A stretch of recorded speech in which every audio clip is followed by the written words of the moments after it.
Hello and welcome everybody out there in YouTube, Twitch, and D&D land. I hope you're all having a fantastic day today. Before we jump in the action, like, comment, subscribe. All of those things help us out tremendously. If you're interested in supporting our community a little bit further, consider becoming a member here on our YouTube channel. Memberships start at just $2 a month, and you gain access to some really cool emotes. Lastly, if you are interested in joining any of our campaigns, like this one, we do have open slots available. Our open slots are currently this campaign, and we have an open slot in the Tuesday early campaign. So yeah, be sure to reach out to me and let me know. Now, without further ado,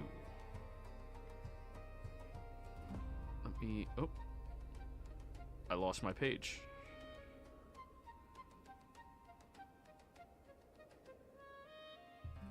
Need me to page you? No.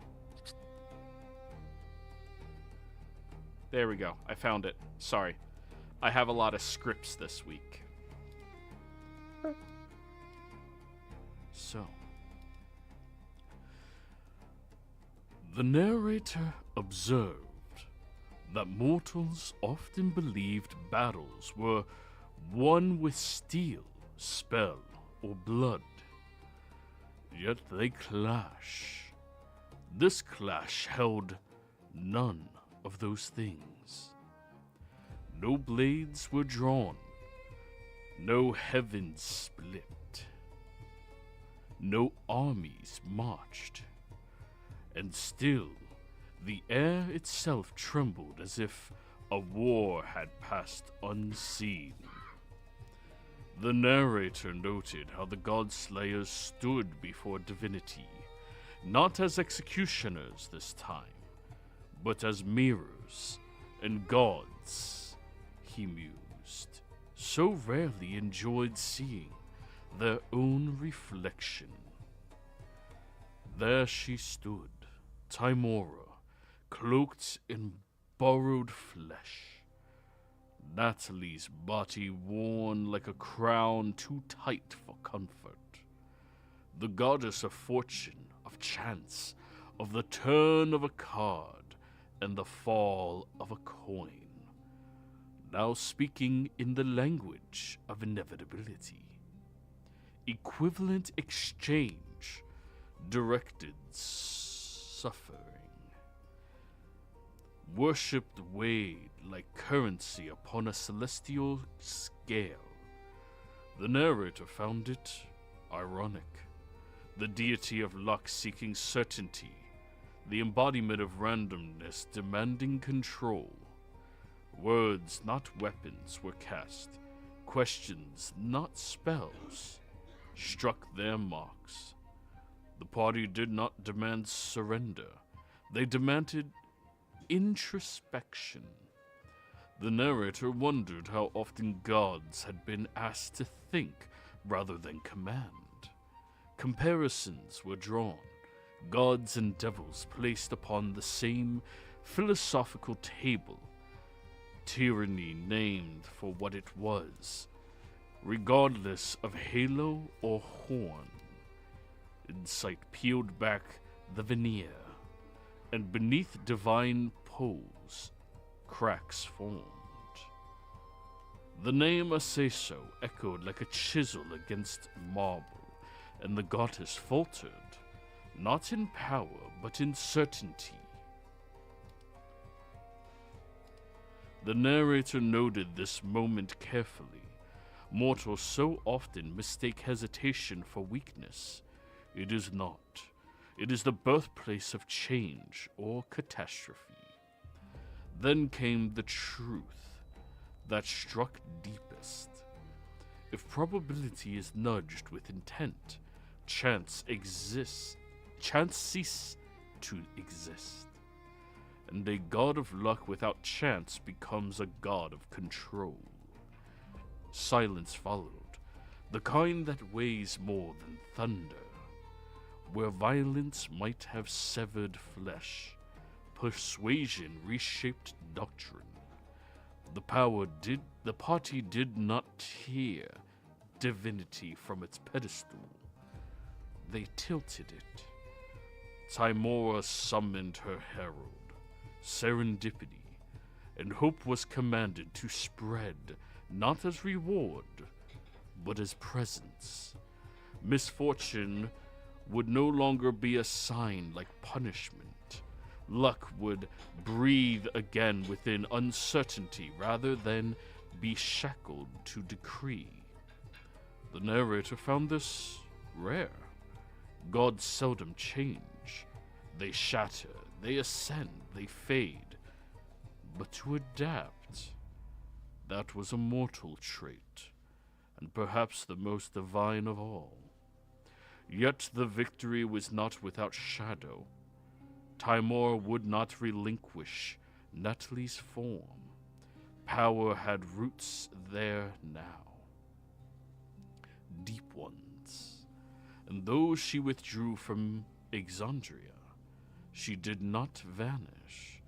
Gods, the narrator mused, never truly leave. They simply watch from angles mortals forget to look forward. When the air settled and footsteps resumed, realization dawned upon the Godslayers. They had stood upon the precipice of something far more dangerous than death. They had nearly stolen a god's free will, and in doing so, brushed against becoming what they despised. The narrator lingered upon this thought, for while Moonweaver's silence deepened, Shaw's whispers multiplied, and the fist demon's shadow, the first demon's shadow, stretched longer across the horizon. The truth questions was no longer who held divine power. It was whether those who could slay gods might one day believe they should rule them.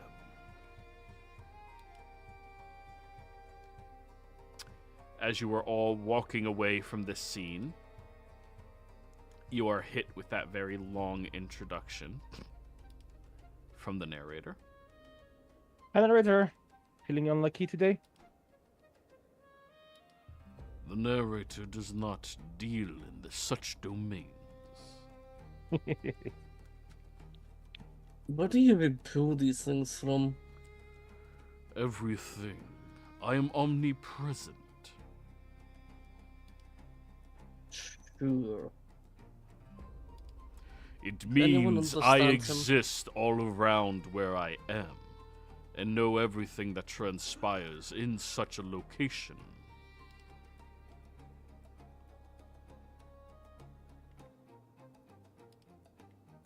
I'm your big brother. Sure you are.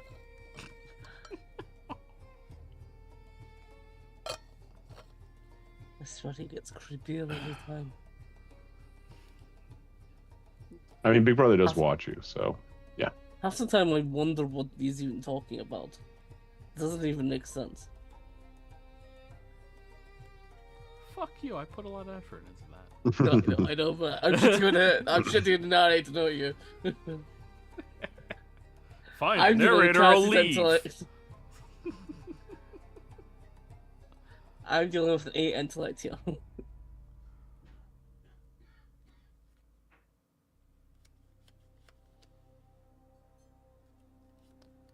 So, everybody, what are we Yes. gonna go do? I have a dragon to go see on this same plane, I believe. What dragon? Oh, Shaman Sword? Jumon, yeah, Okay. to repay my debt.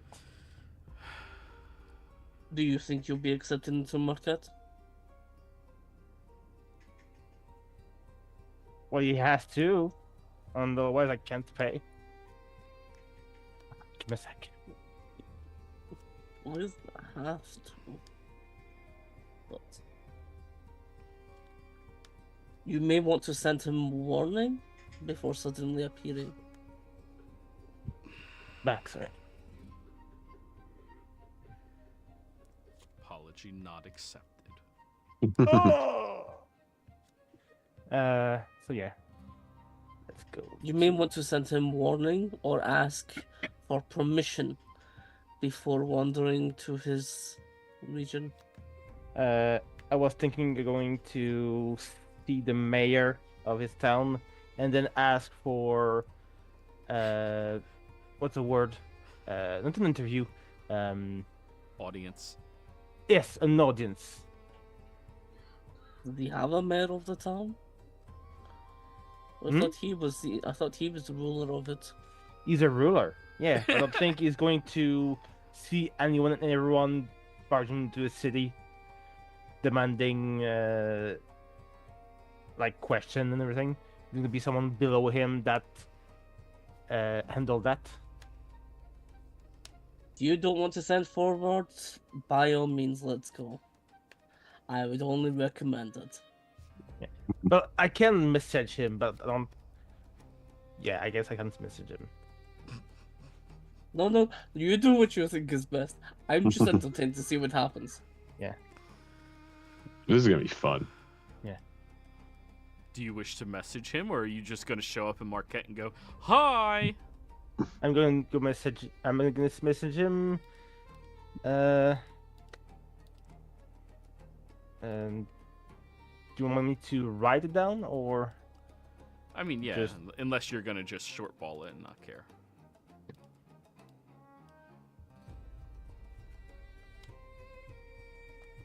Ooh, new Marquette map. I know, isn't it pretty? It is actually. I was just looking at it. I was like, oh, it's really nice. Yeah. Look at all those mountains that don't exist anymore.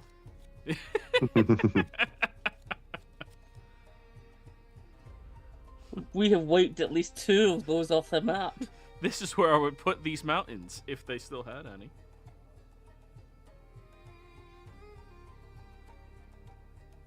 Hey, we might have helped because I'm pretty sure we were like right between the 2 worlds of the like Smolder Crown Mountains. We blew up that one, so like, that may be a valley right through to where like Shanodor is. Yeah, we helped with, the peasant travel. Yeah, maybe.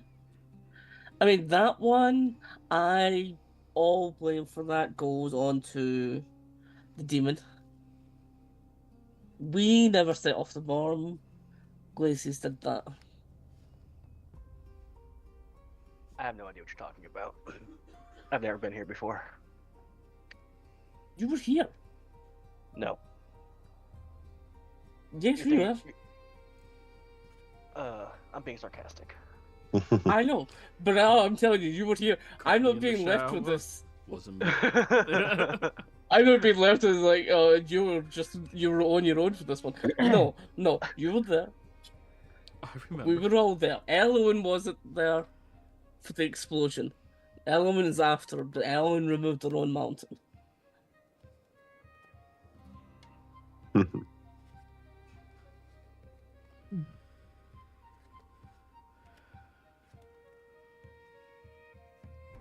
So, False. this is Elwyn, the False. I'd like to request an audience with you to pay my debt. May I enter Marquette? You receive another sending. Okay. Very bold of you. You may come to Uncrel. You and your companions will be watched as you arrive, and you will be escorted to my palace by a man with only one hand.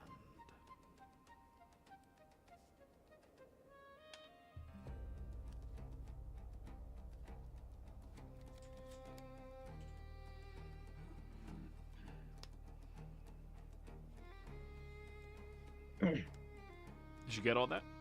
Yeah. Okay. So I'm gonna teleport near the city. Then we walk there. And then you waddled away. So how did he only get one arm? Like, Should we just find the first person that we see that only has one arm? Or He was short-handed. have we to Yeah. make them one arms? Which hand is it? Because say we meet a guy with a left hand missing and a guy with a right hand missing. What do we do? This is Well- what I'm wondering. Is like, is it just anyone that's missing an arm? Well, Because if he's I've disarmed a good few people in my lifetime. if he's missing his right hand, it's clearly not his right hand. I mean, he could be a left-hand man. Yes, indeed. Wait, what if it's one of the hands that Liara had in her bag? Look, I got them from a reputable source.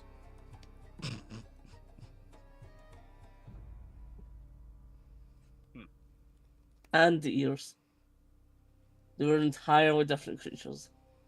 So, do I need to roll light and teleport? No. Okay. I believe you did spend a small amount of time in Ank'Harel. Mhm. Upon teleporting away and reappearing, you all are hit with a dastardly dry heat, the polar opposite of no man's land. As you look around, you see this magical, beautiful city that its architecture is made out of smooth sandstone, and the entire environment seems to be filled with people surviving and haggling all around you. You can look up at these dazzling palaces that are all more fancy than the last. But you see one that sits at the apex with sky ships flying around the center of it. This one has this massive diamond that is glowing very brightly right now and shining across the city, as if refracting the rays of the sun all around. As you all arrive, thank you for spending so much time inquiring, everybody. However, you are immediately approached by an individual wearing these sand-toned robes that completely engross around them, and masked face. You look down, and he is missing a left hand. Jaman has ordered me to escort you to their castle, palace. Please lead the way. He nods and begins walking. Immediately, Ivandir, you can sense the presence of about 5 other individuals watching your party and companions as you are traveling. They're sticking to the shadows very expertly. In fact, you can sense them, but it's not like it's an easy task for you to do or achieve. It'd be easier if your men were just out in the open watching us. Being in the shadows, I still see them. That is not how the Hand of Ord operates. The people of the city do not need to know you are being watched either.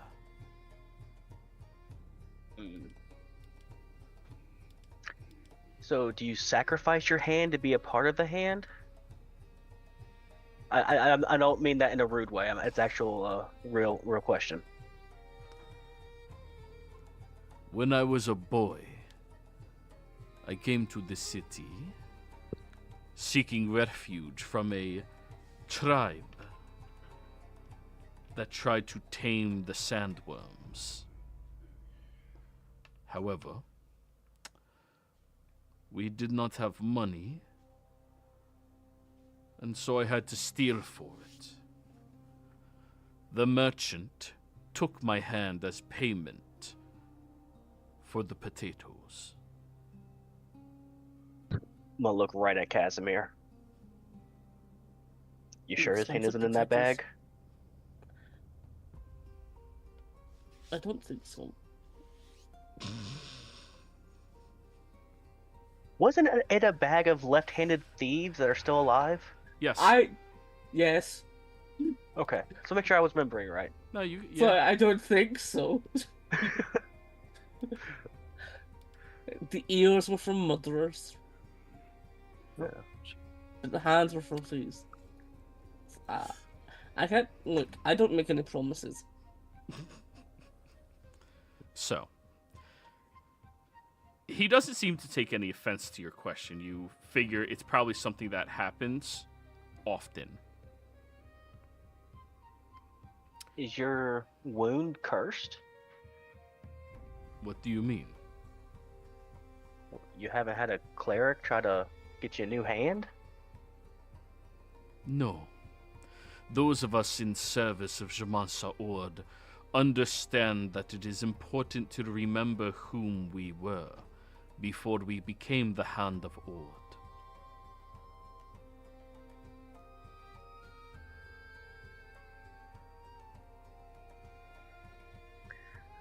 I have a lot of punny jokes right now, but I'm gonna keep them to myself. If you wish.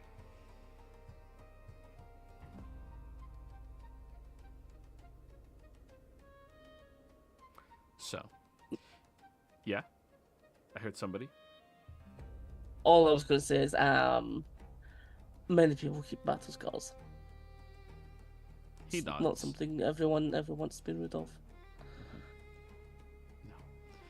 As you walk through the city, you can tell quite a few individuals do take note of the man you are walking with, as if they have a sense of fear by his presence being nearby. A few of them look at you all with curiosity, since you clearly are not dressed for this environment.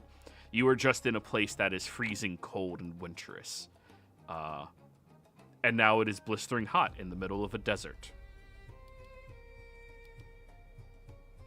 However, as you are walking past them all, you can see a gambling hall that seems to have a lot of security about it, advertising to individuals to entice them to come in and try. And that's where Glacies breaks off to go deal with her habit. Give her excuse not to be here.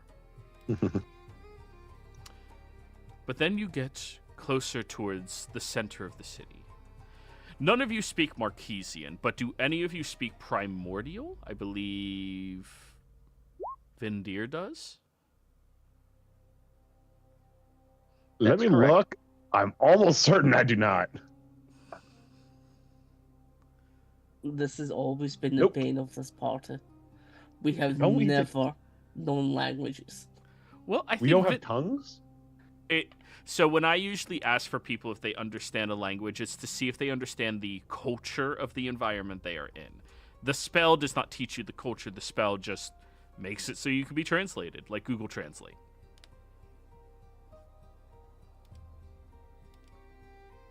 But yes, Joey, I have primordial. okay, you knowing on Harel, in Primordial, roughly translates to big jewel, safe. Their language is definitely clearly different than Primordial, but Marquesian is rooted in that script. Now,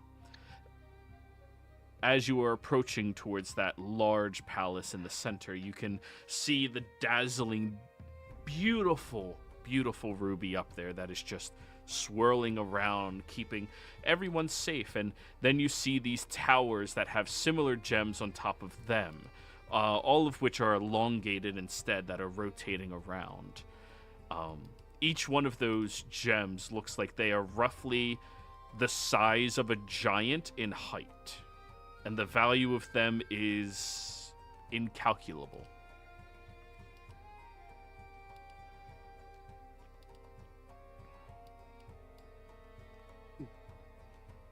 You stole from the richest people.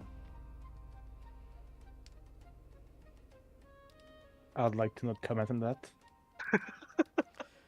We are not the richest in the realm. We are the second richest. Sorry for inflating your ego a little. It is no problem. But those gems do not count towards our GDP. They have been here as long as the city existed. They are what allows water to flow through the river in Olchrel. and what supports the life and livelihoods of every single person who seeks refuge from this inhospitable landscape. We are in the middle of a desert. So don't use those as spell components. Got it. He smiles. We have had a great deal many thieves come here and attempt to steal them. Oh, I bet. They are now in service of the court. Well, you don't have to worry about us. Well, at least us stealing it. Right, guys? Their eyes narrow at Elowin.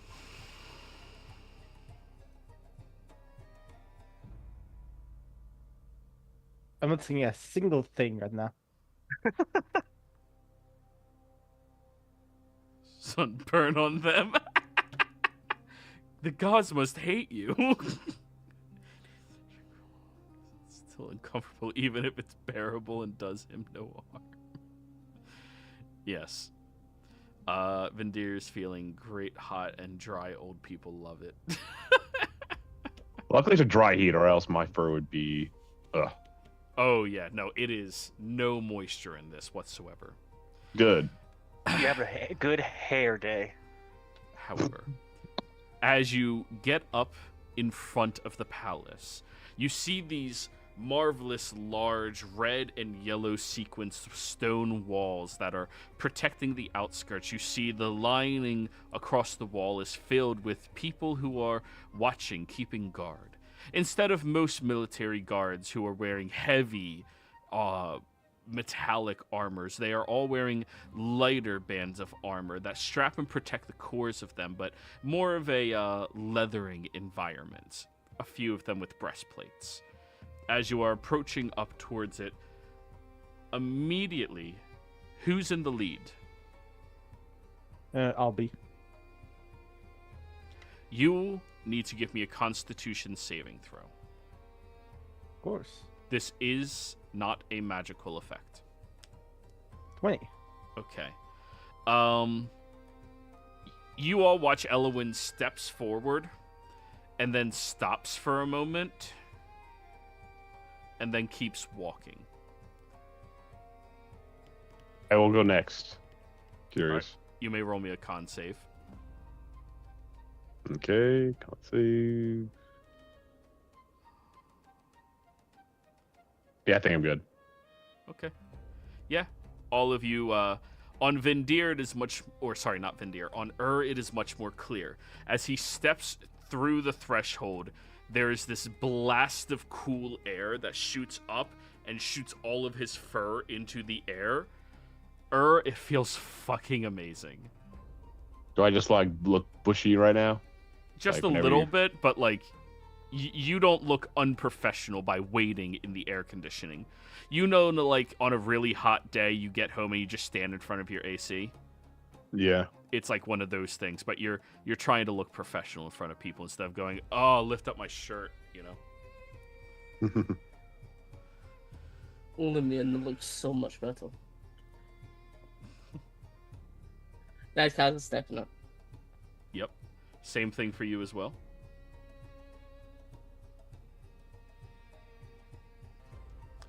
It feels nice, but you're able to keep moving. All right, with my -1. Oh, that 20 for 19. Damn. Yeah, let's go, Vindir. You also can keep yourself looking professional. Though it does feel absolutely amazing after walking through this place for like 20 minutes. But you all notice, past the threshold, once you're inside of the castle, it is such a marvelous change. The temperature drops easily 20 degrees, making it nearly 90, which is bearable by comparison. You can feel a slight mixture of moisture in this environment, but almost like a spritzing of it that's even more cooling against your brow and against your physical being itself. The courtyard is filled with these beautiful gardens and greeneries, these trees that are both native and some of them foreign to this location. You can see fruits are plentiful on many of these trees, growing wildly, and even as you are walking through, there are servants that are plucking some of these unique, exotic-looking fruits that none of you have ever seen before, and placing them into the basket. As you are walking past, would anybody like to snag a fruit? Not me. Nope, because I've learned my lesson. Does it look as if they're being freely offered, or? Oh yeah, everyone's just grabbing them freely. Even the Hand of Ord Okay. takes one. He just plucks Okay, it. then I'll take one. Oh yeah, Kaz then I will will. take one. Yeah, I'll join in it. But I thought we were stealing. I'm like, I saw what they do. They cut people's hands off. I'm good. That's why I- I'm checking first. I understand the confusion. For the other fellow American players in this game, everywhere else in the world, the idea that you can't just take fruit from someone's tree is absolutely preposterous. And that's why America is the richest nation in the world. Sure. I'll keep my hand to myself for now. Okay. Are they able to tell what the barrier kind of thing was that they stepped through? Was it just like a vacuum between the outside and the inside, between the like heat, or Oh, roll me an something else Arcana that's the- check. react more to ours than the rest of us?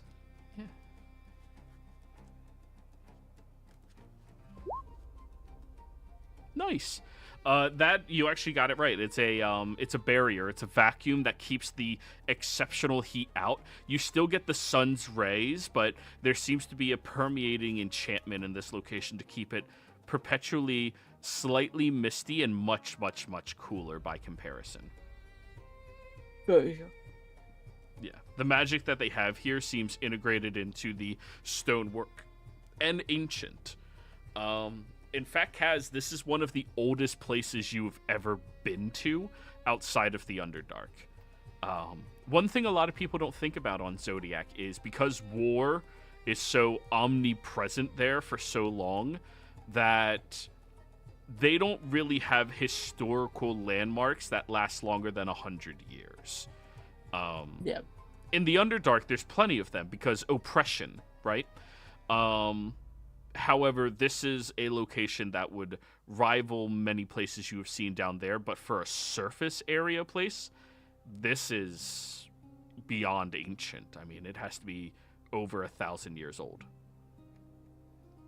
Gotcha. As you have plucked these unique-looking fruits from the trees, you look around confused, since none of you have seen this fruit before in your life. There appears to be one of the servants who's like ripping their finger into the top of it and peeling off the skin, revealing this this much softer, much juicier interior to it. Like an orange. Like an orange, yes. Nice. I need a sleight of hand from anybody who's trying to eat an orange for the first time. It would be me, I guess. Oh, Vendir with the 20s today. Sleight of hand. Wasting them early. 20. Nice. Yeah, Vendir. They took all my 22s. Yeah, that So is yeah, two I 22s. have plus 2 to Dex. What if I ever got a natural 20 that's also a 22? Is that like double the luck? Huge. No, it's only Casimir's if done it a it's a couple times. 22 and a success that it matters. But for the two of you, yeah, you peel into it, you get it open, you take off a slice and you bite into it, and the burst of citrusy, very slight acidic nature to it, but the sweetness is inspiring. You all heard that the food in this realm is preposterously poor quality, but this fruit is the best tasting fruit you have ever ingested. Casimir, you squirt yourself in the eye with the orange juice. God damn it, it's so slippery. Trying to not break the thing. So, Kaz, you will be crying when you talk to Shamansa Ord. Not like actual crying, but like watery eye and tears because fucking oranges. Vampire, it's not going to be water. That's blood. Sure. Yeah, that's. But yes, you all managed to eat most of it. You, Casimir, you just bite into it instead and get the effect from it. Yeah, it's kind of like actually for you, it's similar to like if you bit somebody on one of their arteries. The burst of juices that comes with that is amazing. I mean, that's pretty fucking awesome. Like this is the most vampiric food you have ever encountered.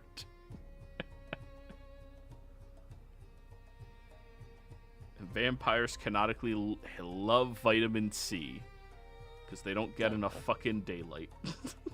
Or I stick out like a pale thumbtack here. Yeah. Everyone else will be tanned and everything, and it's just like I'm just like ginger out in the desert. Yeah. You are burning, but you don't feel it. Just I'm so pale here. Yeah.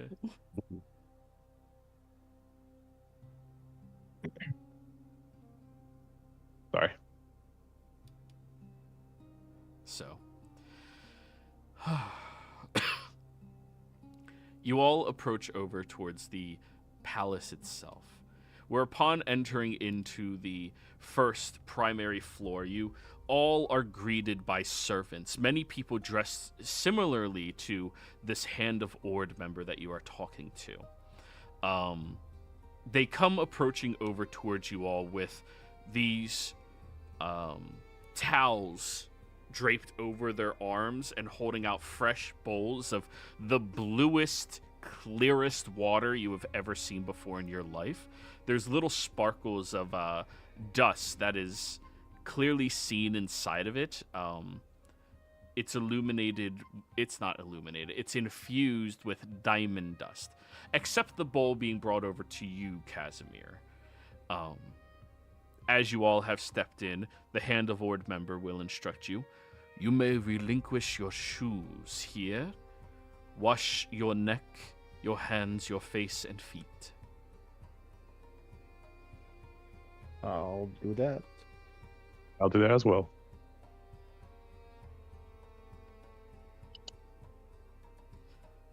Sure, he's not opposed.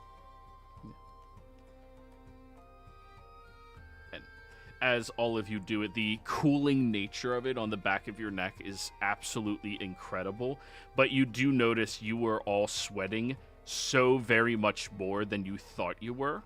And after you're done bathing yourselves in the bowls that the servants have granted to you, then other servants come walking over towards you, carrying with them these large glass mugs that look frosty on them and are filled with water. Casimir, yours is filled with blood. Nice. Thank you. Chilled. Actually, I need this. I'll grab a mug that's presented to me and thank the person.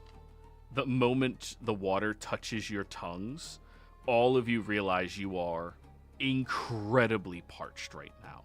You are so incredibly thirsty for this water, it is unreal. You didn't know that you were sweating this much, and every survival instinct in your body is telling you, drink as much as you can. After finishing the glass, you also notice that it begins filling up slowly with more chilled water. Nice. Water ganassi. Shaman probably would. Walking past this main foyer, this is the most open-aired palace any of you have ever seen before. There are huge arching windows that there's not even doors to barricade to keep the place locked off or sealed within. This just allows the flow of air, and you notice the way it is designed is so that any breeze that comes through here creates a cross breeze through the entire place, chilling, cooling it off organically, naturally. The architecture of this location is just so incredibly inspiring. I mean, they use the natural energies of the air to cool the establishment. That is remarkable. You pass by, on this ground level, a large pool as well, that currently has 12 people swimming around inside of it. All of them are clothed to varying degrees, mostly in swimwear, but a handful of them seem as comfortable bearing themselves without clothes as any of you are comfortable walking without shoes. As you head past that, the Hand of Ord will look. If you are interested, there are many concubines here that are accessible for your pleasures and needs.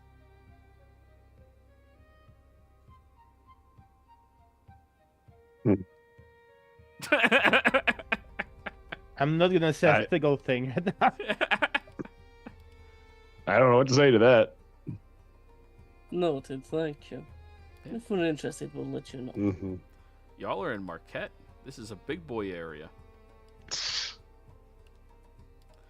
But you head over towards the staircase, which is attached to the rear of this open chamber right past the pool, and you begin walking up the side where you notice the tiling is just as exceptionally cared and tended to as it was downstairs.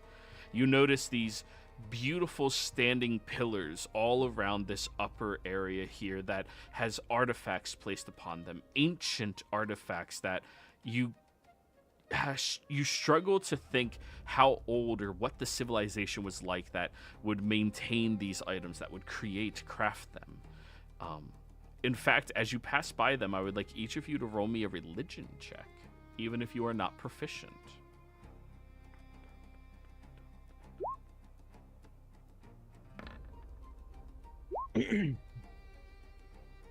Not actually 42. No, No, mine could is be. a 42. Oh, yours I 27? have a plus 27. Okay. It's like Okay. like double proficiency plus wisdom because of the epic level. It's only for religion. Gotcha. Well then, Elowin, Casimir, and Vindir. All three of you notice that there is an ancient idol to each of the prime deities and even more of the betrayer gods that are on these pedestals. Just kept out in the open. Looking at it, you don't see if there's any magic protecting them, just the presence of Jamansa Ord protecting them instead. When you say prime deities, is that the Exandrian ones, or The Exandria prime deities, yes. Yeah. And then the betrayer gods of Exandria as well. what's the one for Tarmono? No.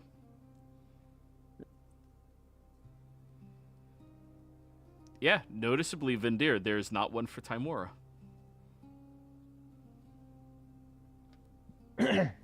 What about Avandra's? What does hers look like right now? Or is it even there? There is an idol to her there, yes. It is a golden statue with the hair of it made out of silk linens that drape downwards, and at the bottom of each of them, they're like braided linens. At the bottom of each of them is a gem. Was that the girl we killed? Yes. Okay. One of.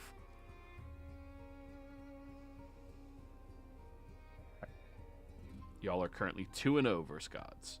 Woo! Yeah, third time's a charm for him. Yeah. Hopefully not. You guys could have fought her, but it's fine. After you make it past this grand hall of artifacts, you are brought over to a double set of doors. These doors stand at 15 feet tall and roughly about 6 feet wide each.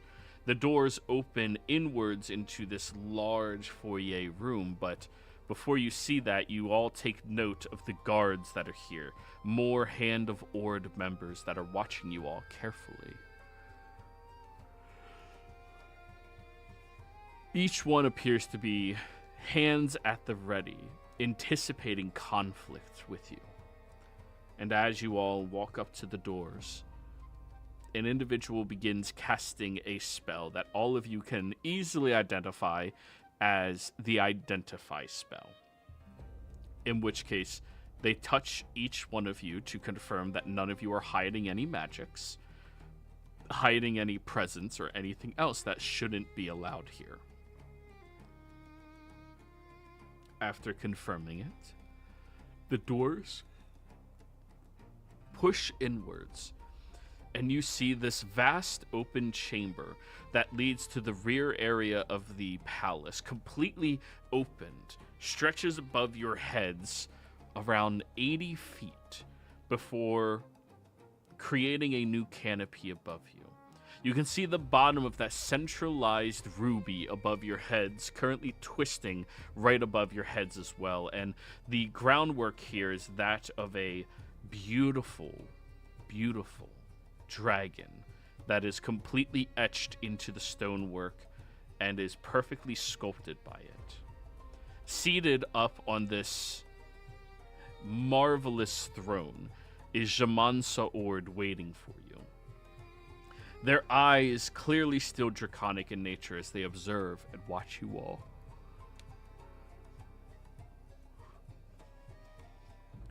So, you have come here to give me my gift?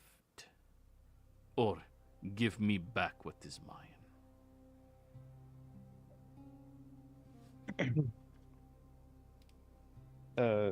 Like we're in the room now? Yes. Yeah. Before he spoke, I would have been on my knees, head down. Go ahead and roll me a performance check.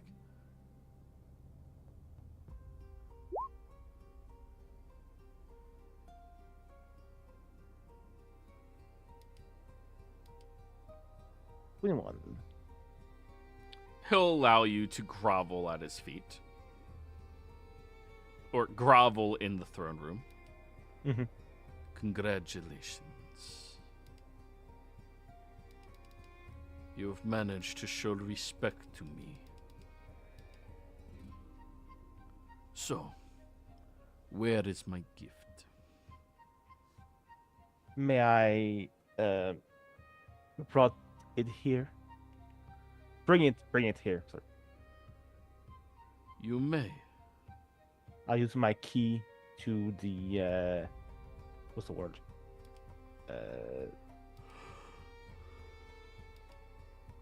Summon your space. Yeah, summon my space, and my simulacrum will begin bringing boxes of coins, and in case of the adamantium would be in ingots. So Okay. 50 million worth in adamantium, and 10 million worth in gold. Okay. The entire process is going to take about 8 hours, everybody. Mm-hmm. Okay. So, while you So- are here, you will have one of the Hand of Ord approach towards you. Would you Mhm. like me to fetch you all supper? Yes, please. I'd like that. What do you Okay. desire? Also, I'll take some of the local cuisine. Whatever you guys are best known for. Me too, something fresh. They nod. Can I get some more of those oranges? You may, yes. While we begin the process, I want to talk to German. Yeah, go for it. I'd like to give you a token of my appreciation for not getting me killed right away. They will gesture to allow you to approach. I'll give him a scroll of greater locate object. Is that Okay. greater locate object? It's how I was able to find all the gold. You may be able to use it to find all the gem that's in your domain instead of sifting through blindly. Or anything that you may want. They will take the spell scroll from you, looking at it, then looking at you, and then looking at it, reading it over. Mhm. Jeez. I will accept this token from you. and then I will bow my head down, and then what's the word? Step back. Like not saying another word that's not necessary, All right. and being extra respectful toward him. Now, for those of you receiving food, Mhm. for you, Elowin, you are being brought 3 roasted sand ducks.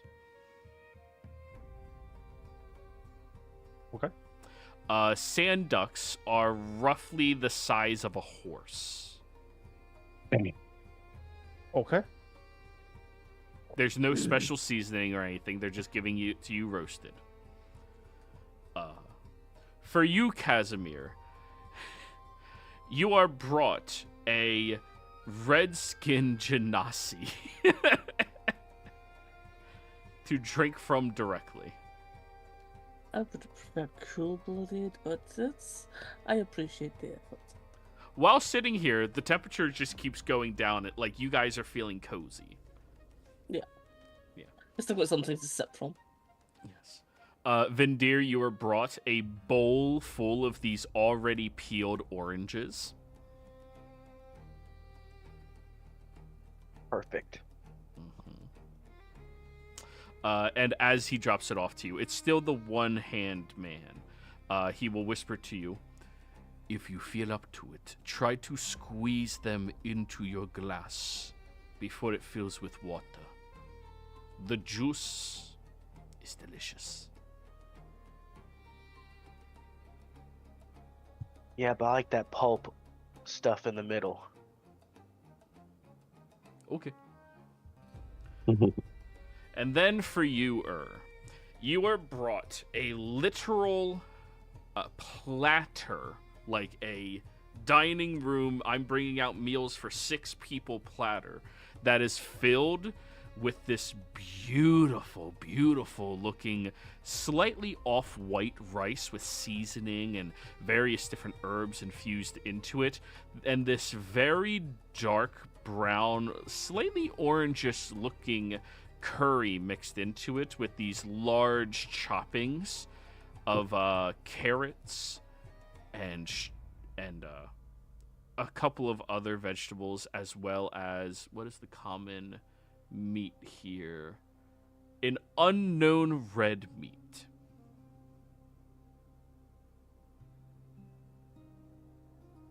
I will dig into this because this looks good, especially that unknown meat. You can give me. Totally Ganassi. You can give me a. No, their meat is actually yellow. Same as human meat. You can give me a con save to see how much you like spicy food. I got perfect health. I don't. You automatically see Constitution ability checks to consume food and drink. Oh, dude, this is fucking fantastic. Like, your sinuses are clear, your head is clear. It's that perfect blend of, like, hurt from the spice, but deliciousness from all of the seasoning and everything else. It's not just a blind spicy, it is a purposeful spice as a flavor.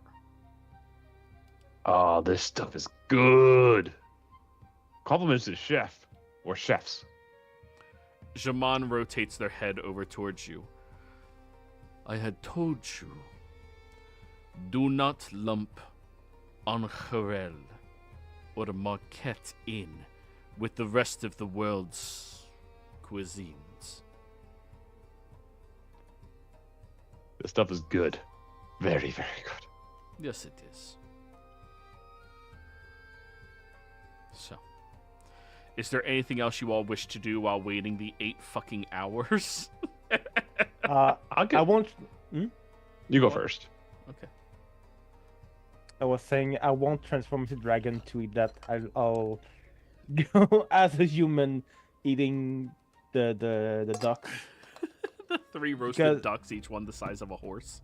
Yeah, but like I'm not gonna transform into the jump in front of Dragon. That will be like extra rude. Good. good. You're being careful. You're passing all their tests. Mm-hmm.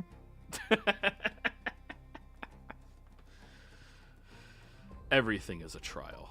Everything. But how about for you, I will explore the city. Why not? If I can. Well, do you ask? I ask, like, if it's going to be a couple hours, I would like to look around the city, or maybe around the palace if that would be better. You may lurk around my palace and look at whatever you would please. You are not somebody I am worried about taking from me or from my people or exerting your power over them. If you wish to explore the city, you may do so. I'll give him a good deep bow and be like, thank you. You are most welcome. I have a question. Yes. I have a question for you, Joey. Okay. How much was worth the adamantium after? After you fixed up your palace? Like, after you fixed up everything? Yeah. Okay. You would have an extra, 300,000 GP worth of adamantium. What do you mean? So, originally, the adamantium you purchased was, multiple millions? It was 27 million, I believe. Yes. After coating your entire fortress in it to keep it safe and protected, you currently have 300,000 gold worth. Okay, but I remove all of that to put in the gut for Jaman. Yes. All right. Then you can add even more to how much you're paying him. But I meant those twists. You told me that the adamantium was worth less now. Yes. So 27 million to 300,000 is what the current calculation is for what you have. After the 15 million? Yes. Oh, so it's half in price. It dropped a lot in price, and you used the majority of what you got. You used the vast majority. What you had left remaining was originally worth close to 50,000 or 500,000, and now it's worth close to 300. Yeah. Dang. But I meant the 27 million. I'm removing all of that from my thing. From your castle? Yeah. That will take you months. It took you that long to put it in there. That'll take you months. Oh. Yeah. Okay. Adamantium, you can't spell work to move it off. That's one of the perks of it. Okay. Yeah. I would say don't worry about that as well. Your gesture of what you were doing is already grandiose. Mm-hmm. Because I only had 16 million in gold. So Right. Only 16 billion. yeah, left. So I guess the 15 million will be delivered later, I guess. Sounds good. Yeah. I hear you. It's insane. So, anybody else wish to go exploring or just I'd like to check shops in the city, if I'm allowed. You're allowed to leave while your simulacrum does all of the labor. However, you will be personally escorted Of course. by hands of Horde members. You can go wherever you want unimpeded. Nice. I like it. Joey, question Yes. about that. Yeah. On the part when he was like, I'm only worried about some people. Could I just do a rough insight check of just who are those some people, just to confirm? Do you need to? No, but I want to. Go for it.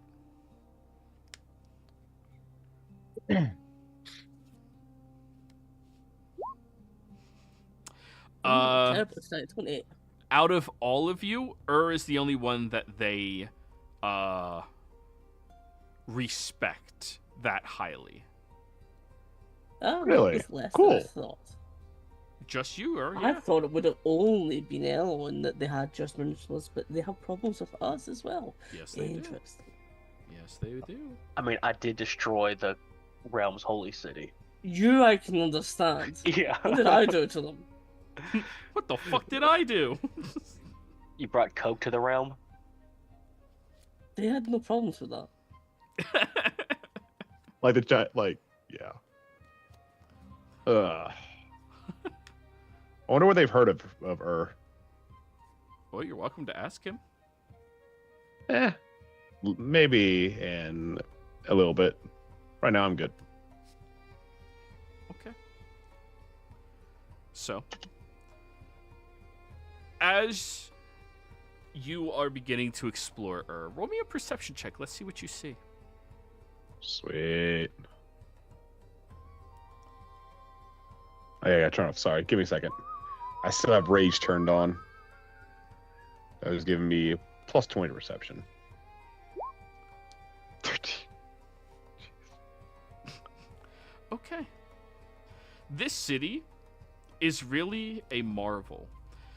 It is so incredibly beautiful. It is so incredibly well put together. You honestly find this place kind of inspiring. Everybody is haggling. Everybody is treating this with a sense of pride, a sense of community. They are living through this environment with one another. That is something that you don't see in many places that you visit. However, you also notice that it is a deadly environment. There is very clearly a strong sense of purpose from many of the individuals here. And there's a strong sense of ownership as well. You notice individuals who have to scrape by the skin of their teeth and having to commit small tier crimes, and the punishment here seems absolutely exceptional. Just on your cursory glance around the city, if somebody is caught stealing, they lose a hand. If somebody gets caught lying, they can lose a tongue. But those seem to be punishments only the Hand of Ord are allowed to dish out. Still, regardless of all of that, it's a remarkable place and beautiful sight and all that fun jazz. So be on your best behavior is what I hear. That is correct. Well, he's going to look to see if, obviously he's going to go to the Smiths and ask about what. See if they even know of anything. The Smiths can tell you very, very confidently. None of them have ever dealt in that material before. However, roll me a persuasion roll. Persuasion. Yeah. God, this is going to suck. 13, but I rolled 15 this time. Let's go. -2 charisma. I know what I'm doing. So,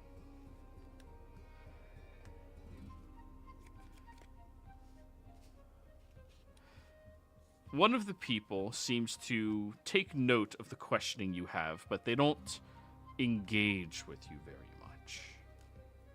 They just accept your questions, give you a simple, nope, no idea what you talk about, and then move along. Could be worse. Thank you. Yeah. This community seems to not trust outsiders very well. It is what it is. It is, in fact. Now, for you, Elowin, what are you looking for? You said magic shops? Yeah, just shops. Okay. There are shops that sell the most lavished and beautiful looking +1 weapons you have ever seen. Same thing for armament. In fact, there's a full plate mail set of armor here that is the cheapest full plate mail you have ever seen.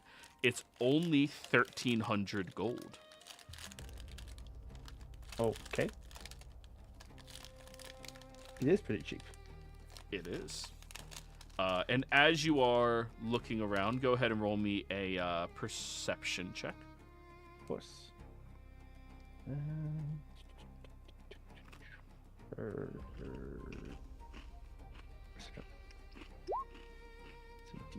I'm gonna reroll that. There we go. 31. Okay. You notice there appears to be a significant lack of combat focus and combat oriented magic items, right? Mm-hmm. However, there is a remarkable amount of survival items. Gourds that make endless amounts of water. Well, nearly endless. There are spell scrolls to tiny huts for surviving in the dunes and the sands. Mm-hmm. All of these very simple, basic survival things. Is there any third level spell or lower that's support oriented, i.e. it doesn't just deal damage, that you are interested in picking up a spell scroll for? Not at the moment, no. We're checking for more bigger items, maybe, but maybe it's not really available. Readily available, sorry. Roll me a persuasion. Okay. My sheet. Why did I close my sheet? Persuasion. 32.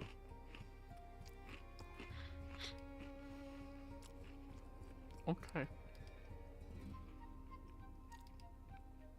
One of the vendors, while the people, the hand of order not directly with you, takes note of you and leans forward to whisper something. Mm-hmm. If you are looking for higher quality items, you must go between the two crows and knock equal amounts of time.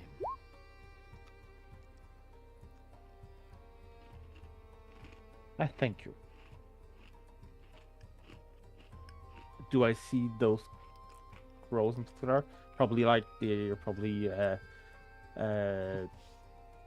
decorations somewhere that look like crows. Are you proficient in Thieves' Cant by any chance? Thieves' Cant? I don't believe so. You sure do find two crows as you are exploring around the city, but they're inside of one of the beautiful parks that Vendir has called his peaceful place. Mm-hmm. Vendir, they have parks in the city. They're remarkable. They're amazing. So peaceful, so calm, so serene. None of the riffraff are allowed in. Okay. Until Elowin shows up. But Elowin, you get there and there are two vast water fountains that look like crows. Okay. Is there like a door thing in somewhere? Roll me another perception. Of course. Perception. 21.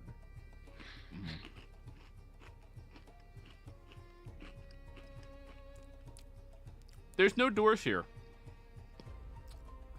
It's just a park. Okay. And the two crows are in the same water fountain. And the water fountain is not one of those movable water fountains. You looked, you checked. It doesn't do that. But seeing you do this, the Hand of Ord member walks up to you. You are looking for between two crows, aren't you? Yes. The locals assume we do not know about it. We are fully aware. They pay their dues for their black market dealing. I wasn't trying to be stealthy. But could you show me the two crows someone was talking about? If you please. Very well. You walk past Vindir again. Vindir, you can't help but notice. And I make sure, like, if I turn a corner, I'll wait for them to be in my line of sight before I continue. Like, to make sure, like, I don't try to be stealthy at all. Mm-hmm.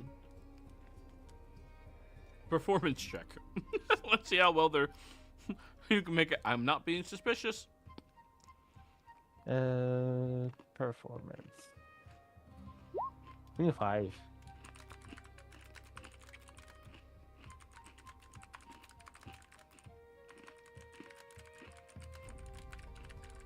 Like, I'm not trying to run away from them or anything, from the order of events. Okay. So, you managed to find there is a cemetery and then across the street, Church to the Raven Queen. However, the iconography outside is not of that of a raven, but of crows. Very slight differences. Okay. Between the two of them, you walk across the street at an apothecary shop, and you were instructed, knock 2 times. Yes. Talk. Mm-hmm. When you knock like such, the door opens up, and you are quickly grabbed by the wrist and dragged inside. And then you hear from behind the door, or from outside still, "Do not worry. We will keep watching you."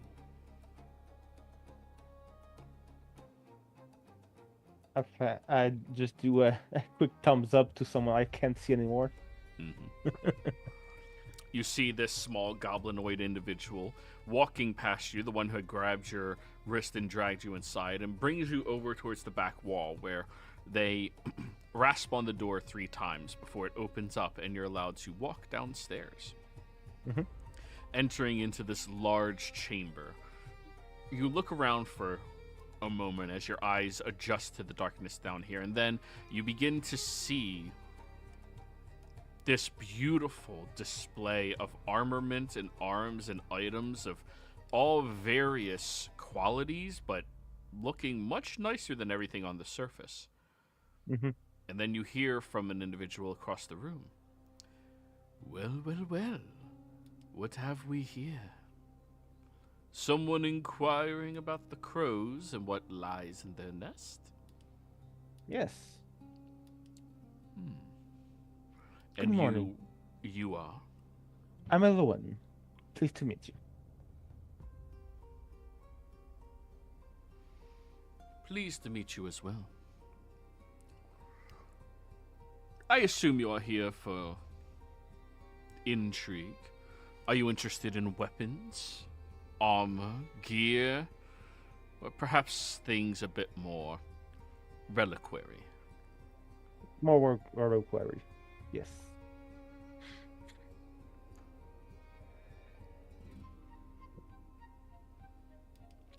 Well,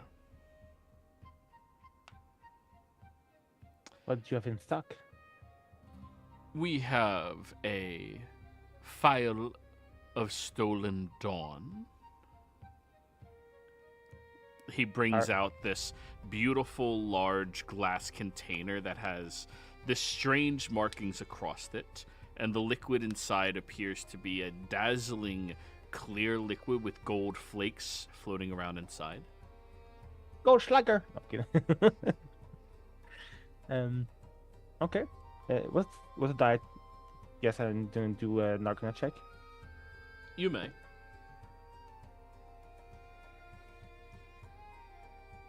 That's 23. I rolled a 3. Oh, the stolen dawn. Yeah, these are incredibly rare consumables. When you drink it, you gain resistance to all damage for a minute. Okay. How much is it? Well, such a rare artifact like this, though it is consumable, we are willing to sell for 35,000 gold. Okay. I'm gonna need a pad somewhere to add all of that. 35,000. Yeah. But if that is not to your liking, you do seem scholarly. Yes. He pulls out a grimoire. Ancient, powerful, imbued with protective magics all throughout it. This is a magical spell book. You can transcribe all of your spells into it fairly quickly. However, it comes within it the ability to upcast one spell you cast once per day. I don't know what that means personally, but wizards seem to love it. Mm-hmm. How much for it? This we would let go for 20,000. Okay.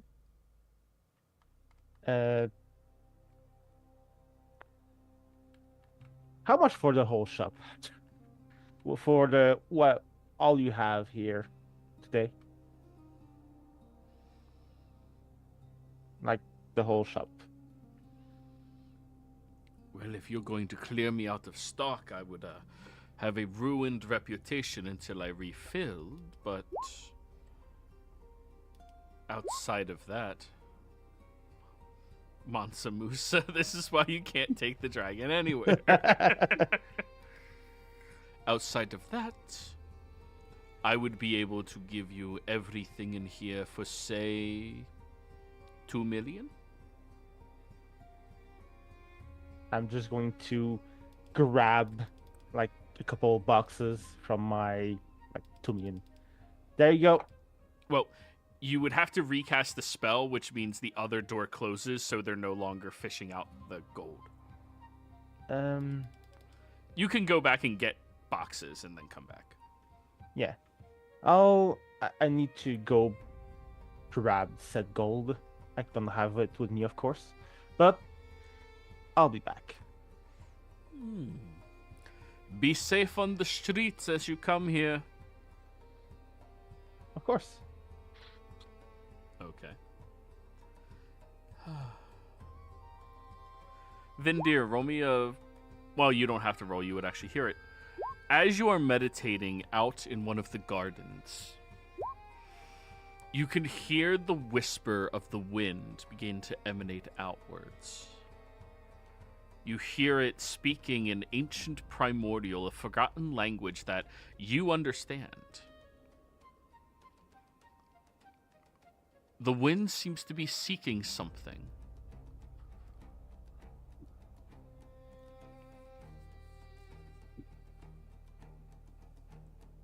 That's all. Yeah.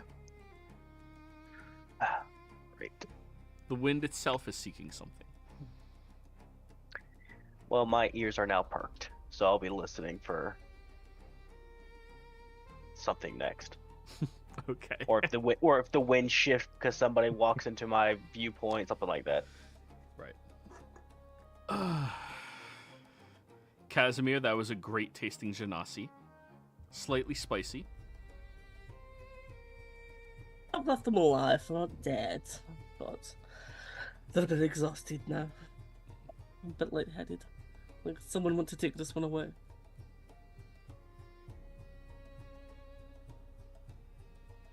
One of the servants will come over, pick up the body, and drag them away from you. They're alive, but they are, like, not moving. They'll just Catatonic. need a nap, some water, they'll be fine. Yeah. It's delicious. They survived.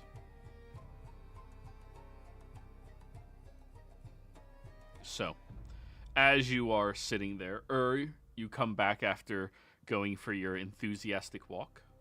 Mm-hmm. I do. Once you're all back together, not all of you, sorry, the two of you hanging out with Jaman as the simulacrum is doing all of the lifting, getting all of the coin out of there. eventually, Elowin comes back and steps into the portal and steps out with 2 large chests of gold. Or, sorry, 2 large chests. Who knows what's clinking inside? Yeah. Did they look to be leaving again? Yes. I'll be right back. Guys, just gonna watch. And tour. I don't know what they're doing, but that's definitely about to cause problems. Do you want to find a good viewing angle to watch from? I'll, like, when I'm out of the castle, I'll just give me a sec, check my sheet so I can get the spells right. 'Cause, I guess I can just teleport to the guy's shop instead of just going through the city. You may.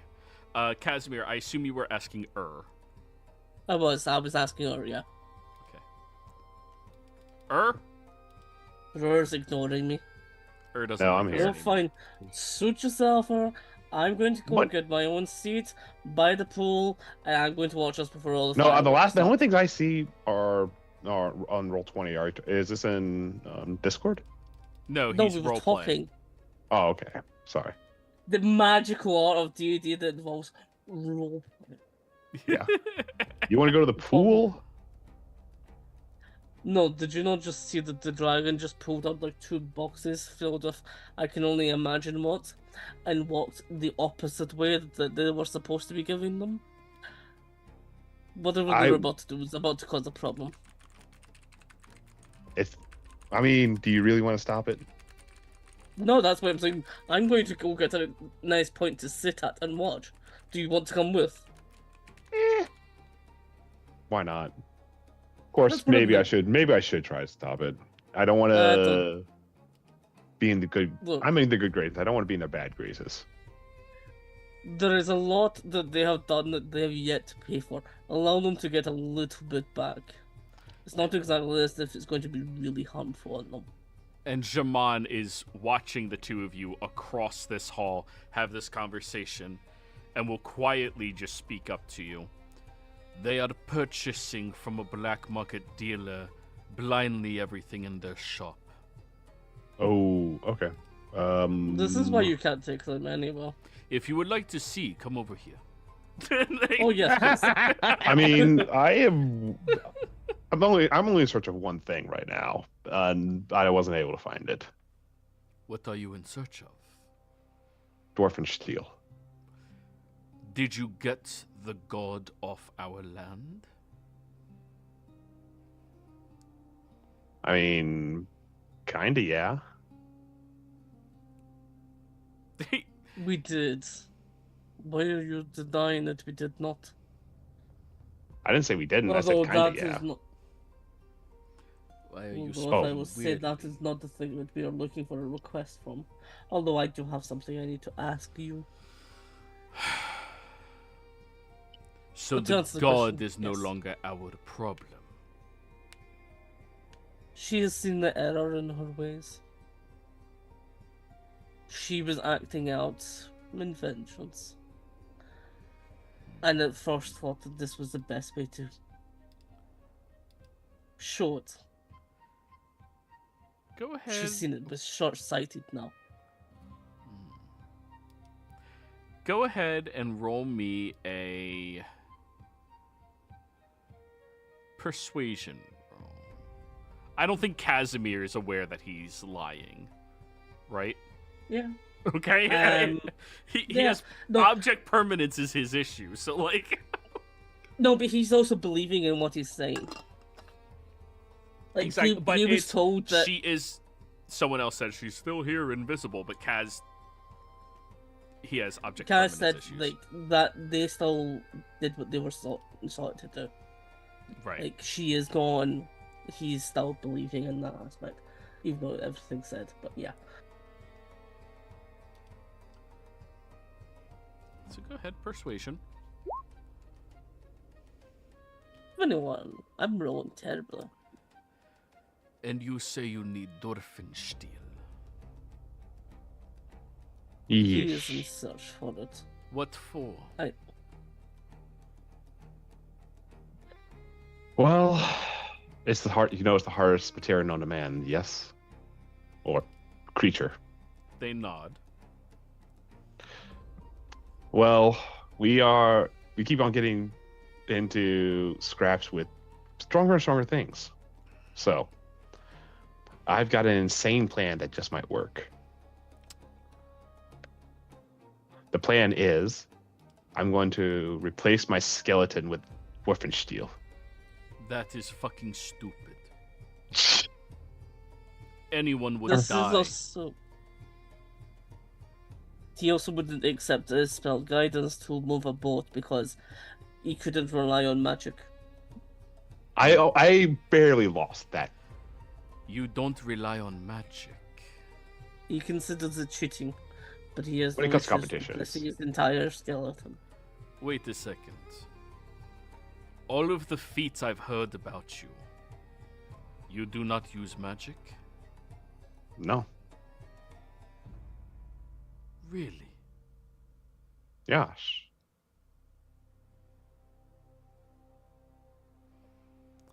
What do you have to offer?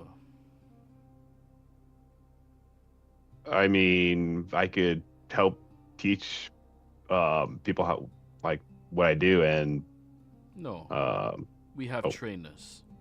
Oh. I prefer material. Gifts.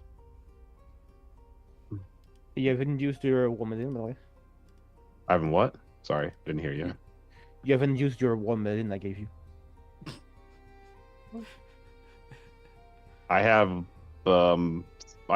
some gold, not as much as our friend here who just cleared out a shop, but I do have some gold.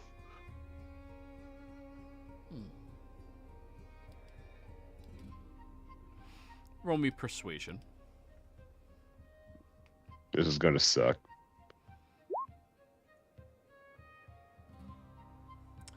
They will gesture for you to step back as they walk over to their throne and whisper something in Draconic. None of you understand it, right? Yeah, who am I asking? I don't understand it. Barbarian and Casimir, no. This party has always been language locked, right? I love how you we don't explore different speak any of worlds them. the most, and y'all don't speak Yeah. shit. Like, you are literally Americans who have too much power to be told, speak our fucking language here. I mean, I know Goblin. If you ever go to a Goblin place, I'm perfect. yeah, Look, absolutely. I speak living and I speak dead. So, you you hear them say something in Draconic as the throne slides aside, revealing a short staircase to a hidden vault underneath it. They step down inside, and you can hear the shining, dazzling nature of so much potent and powerful magic pulsating out from down there. And they walk back out carrying with them a shield. The shield is made out of a darker, gray-looking metal that is seemingly shinier than any polish you have seen on steel. As they approach, where is my money? Sorry, say that one more time. I didn't hear it. Where is my money? I pull out the million I've been given by Eloin. You open up your backpack and just start dumping the gold out. Yeah. You've been hauling around $1 million. It's good exercise for her. It's just we'll Looney Tune it. It's fine. Yeah. As you dump it down in the floor in front of them, they will. Well, I'm not gonna dump it. I'm gonna try to be respectful. Yeah. They will hand you over a Dorfensteel shield. Nice. The shield counts as a +3 shield. And while it is equipped to you, you are resistant to psychic, to radiant and to necrotic. Requires attunement. +3. Okay, +3 shield. +3 Heck shield. yeah. Resistance to those 3 damage types. That's odd. The theory that I'm not normally resistant to when I'm bear. What other things might you have in that little chamber of yours? What do you have to offer me? I have a few trinkets. Gestures for you to elaborate. I will draw a legendary one-of-a-kind object Dick vase. of a fake lightsaber short sword that is not of this world. Yes. What is this? It is made out of such flimsy, weak material. It is as if an infant imbued magic into something that it shouldn't have. And yet it shouldn't exist. No, it But shouldn't. it does. It smells dunomantic. It has traveled through many a plane.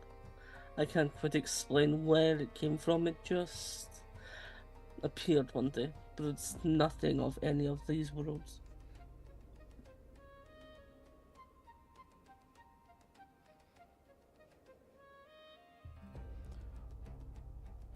What is it that you desire for it?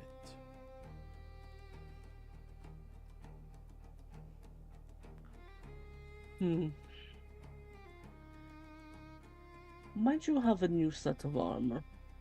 This one is a little bit infantile. It has simple enchantments, but considering the things that we are against, I believe I could use a bit of an upgrade. Although, nothing that I must channel my attentions to really bond with me. Oh. I am... That limited what they have, sorry. Yeah, I know, I know. was reading and you said So- no attunement. Oh. Plate armor that's not attunement, that's better than +1.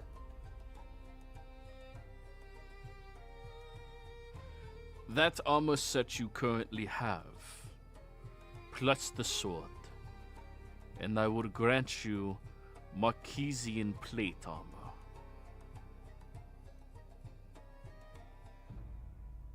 What does it do?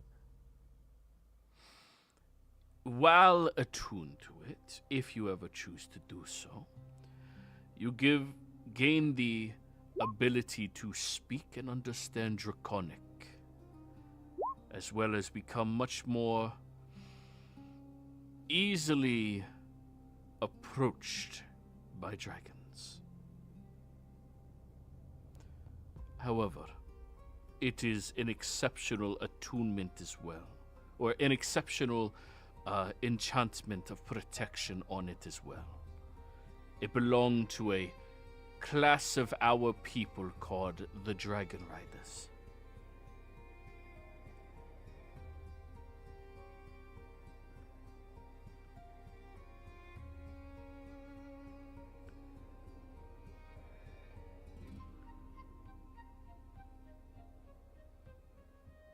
So you don't have to attune to it to gain the benefit of the +2. But if you attune to it, you have advantage on charisma checks when interacting with dragons, and you understand Draconic and can speak it.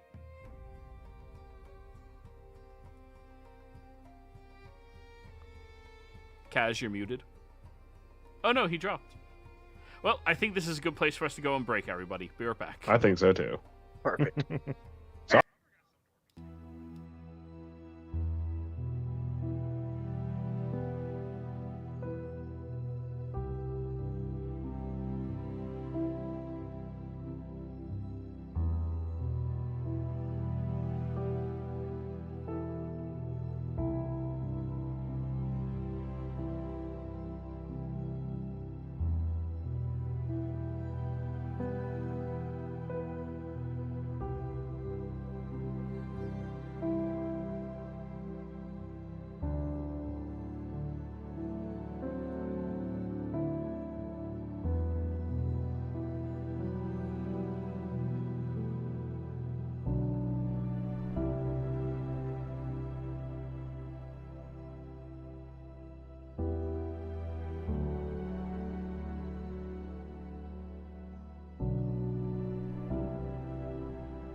We're back, everybody.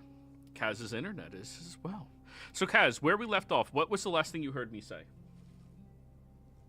There is, and if you attune to this, it does. That was And it. what were we talking about again? You were talking. You were trying to sell me on this armor. It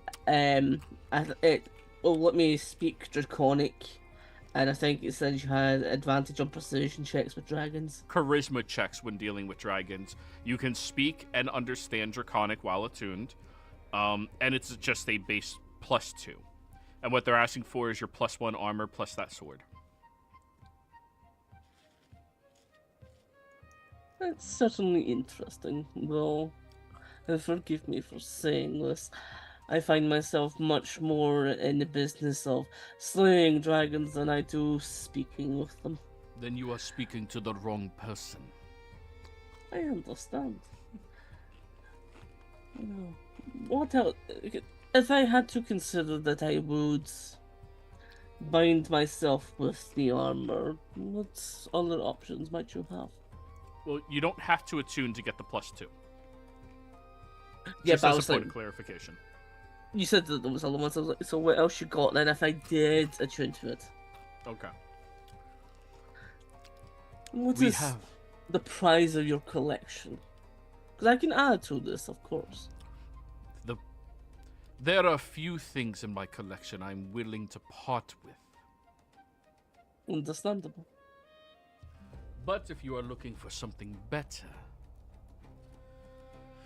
how about an armor that blinds your opponent for them striking you between the joints?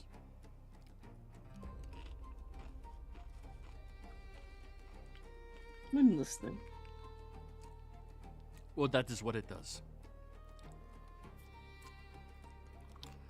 In translation and mechanical terms, that would be... Only a +1, but when you receive a crit, the person hitting you has to give a DC 20 Constitution saving throw or become blinded for 1 minute, repeating the save at the end of each of their turns. Or sorry, at the start of each of their turns. That does require attunement, yes. Most armors that do more than just giving you benefits will require attunement. I've got the one I've got right now is a +1 that has an additional effect without attunement. I'm aware of that. The Yeah. majority don't do that. I understand. They are certainly interesting pieces, and they have caught my eye, but I'm afraid I'll have to pass on now, but thank you.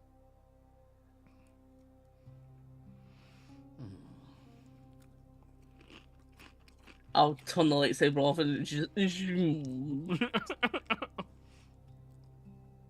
And for anyone watching, it's like a Chuck E. Cheese little sword that lights up. That's all it is. But it deals radiant damage. So, back over to you, Elowen. Yes. You stepped outside, and you teleported. Before your teleport went off, however, the Hand of Ord member that's been with you places their hand on your shoulder to go with you. Of course. You arrive inside of the basement, where you see that there is about 8 thugs. Or sorry, were you going inside or outside? Outside first. Of course. Okay. You arrive outside, and you see a close sign there. Okay. What do you do when the sign says closed? And I'm gonna ask in order. You know what that means when there's a close sign? It means they are talking. Okay. I'm still going. I'm going to knock 2 times. It opens up, and you see the goblin is surprised to see you standing there. Oh. You're here already. Yeah. No trouble on your way? No. By yourself? No. No. Come in. I come in with the other dude. As you walk in with the Hand of Ord member there, they stare at him suspiciously, and he shrugs. I already know everything in your operation. Okay. You did get paid this month, right? He nods. They bring you over, same system to get downstairs. Upon reaching the bottom of the stairs, you see that there are 8 large thugs standing there with the man who was selling you all the items. Is there like any item missing, or they're just like 8 thugs that are there? Just 8 thugs that are there. Okay. Oh, hello. Why the additional security? Because we are dealing in additional funds. Outside Oh. the norm. Of course. I'll place the 2 chests in front of him, and open them for him to see.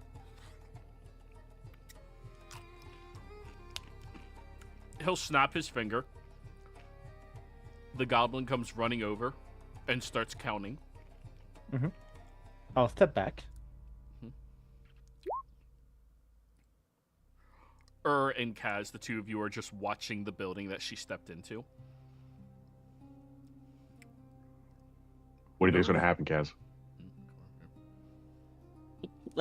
Someone's gonna get stabbed. I would Hopefully expect those not. screams at some point. Oh, If there's- she's definitely going to get jumped. Well, it depends on what type of screams. If they're pain screams, I'll run in. If it's the other kind of scream, I'll stay outside.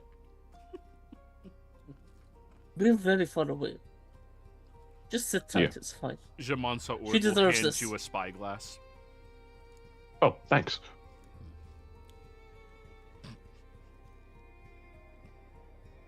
Wait a minute. Out of character. He's got a spyglass. Is he a voyeur? They can see me doing stuff. No, you're completely underground. No, I meant Jamon and the 2 others. The 2 others. No, wait. Why the spyglass? Oh, so that he could see more clearly. You're pretty far away. Okay. Yeah. It makes things in the distance look like they're closer. Oh. But yeah, as you are watching the building and complex, the goblin takes almost no time counting out the 2 million gold, and then it's all here. Well, that is remarkable. How about we get you all of this, shall we? Of course. So, this is the Blade of the Last Witness. This is the Ember Coil Whip. The Null Fang Dagger. Rifle of the Silent Choir. You can give me a list later. Yeah. Uh, And he hands you over a small arsenal worth of magic bullshit, including a soul coin ledger. Oh, okay. It is a ledger that holds knowledge on active soul coins in the area. Oh. Okay. When we're done, I'll thank him and, step back through where I've been. So, With the goblin, of course, and everything. Then go back to the not castle, the palace. palace. All right.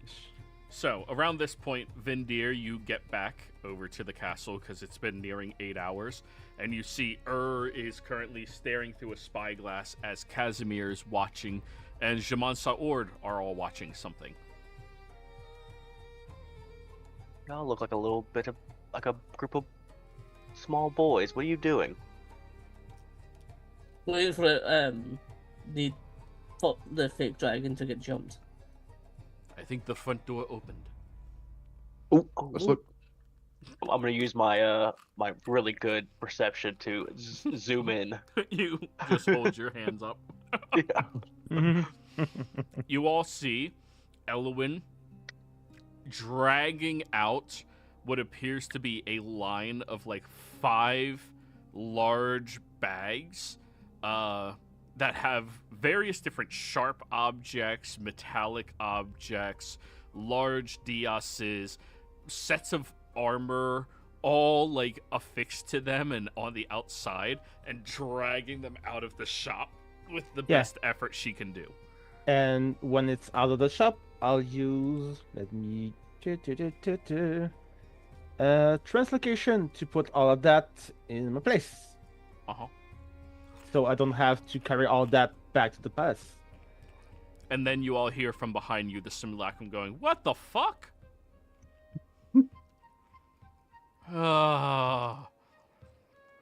More filing. I thought I said she was getting stabbed.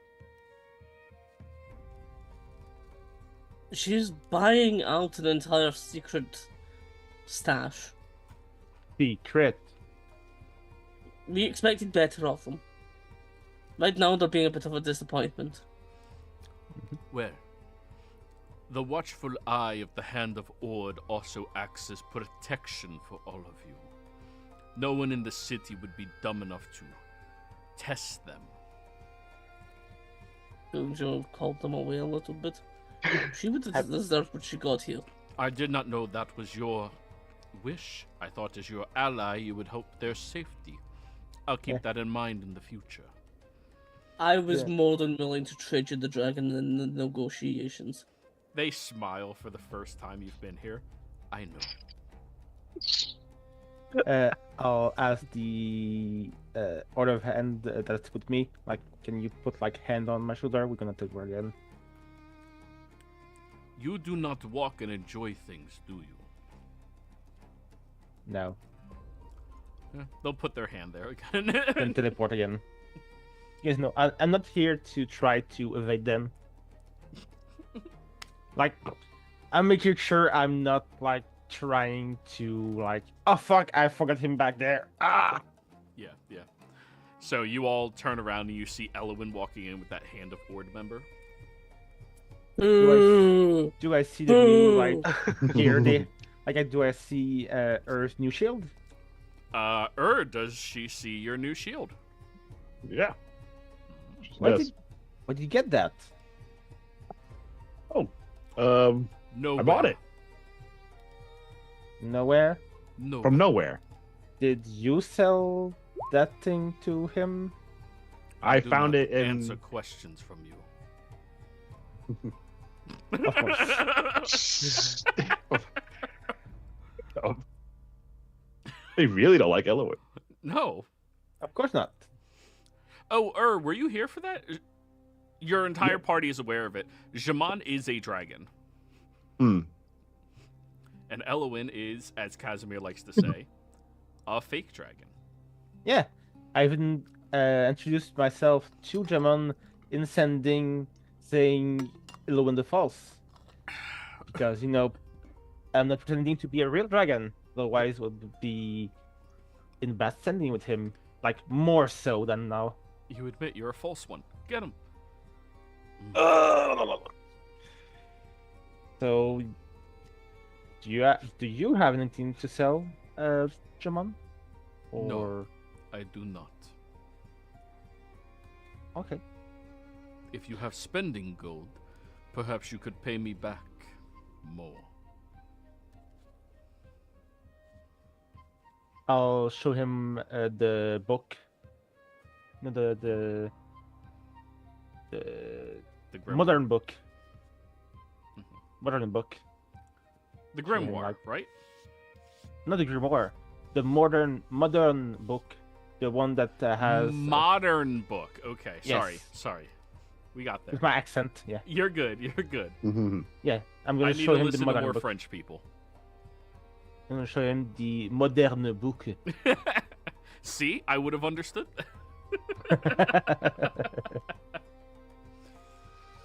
With the thin page and everything. He'll come over and rip it from your hands. Well, that page will not survive a generation. let alone 2. Guess not, but it's interesting technology. You may have it if you wish. I will add it to my collection. Oh, um, I'm Might bad I with seek an names. exchange then, as you're taking that from her? It was an offering of peace, was it not? What was I the name of the goddess we killed? The first one. Can't remember the names. Goddess Deadpants? The Avandra. Evandra. What did you think of Evandra? I didn't.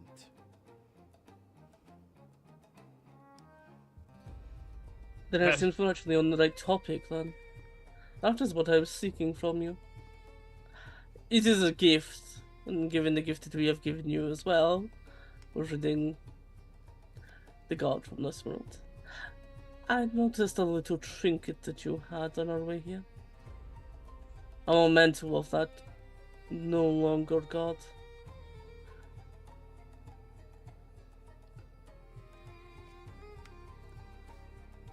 Yes. I collect a great deal many things. I'm going to show a small box with the hair of Evandra took Mm-hmm. and give it to Shaman.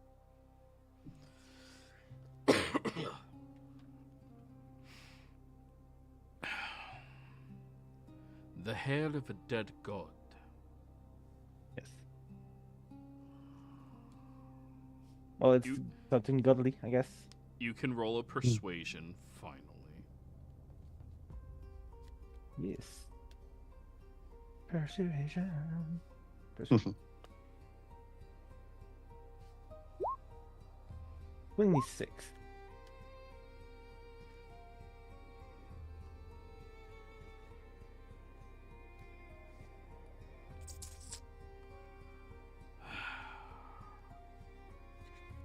Thank you. This is a reasonable gesture. Thank you. And I'll step back, bowing. The god you have offered in these other gifts have bought you the relinquishing of the bounty I had put on your head.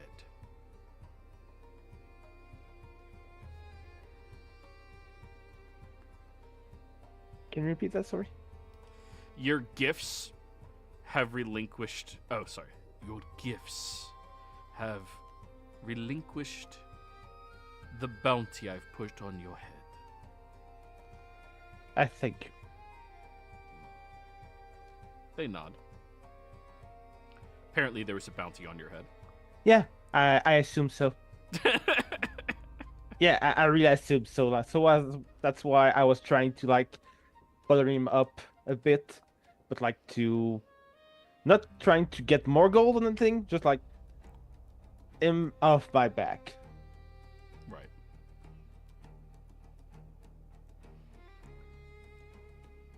Oh, by the way, Kaz. I'll talk to you about it later. Sorry. Yes, traitor. Yes, traitor. Did you say? Yes. Disrespect. We will be having words very shortly. Okay. Because that's about the time that the Silver Crumb is done with the gold. Yes, it is. Well then, I suppose you all are welcome to stay the evening or leave. But I have business to attend to. Thank you for taking the time Thank you. away from your duties. They nod.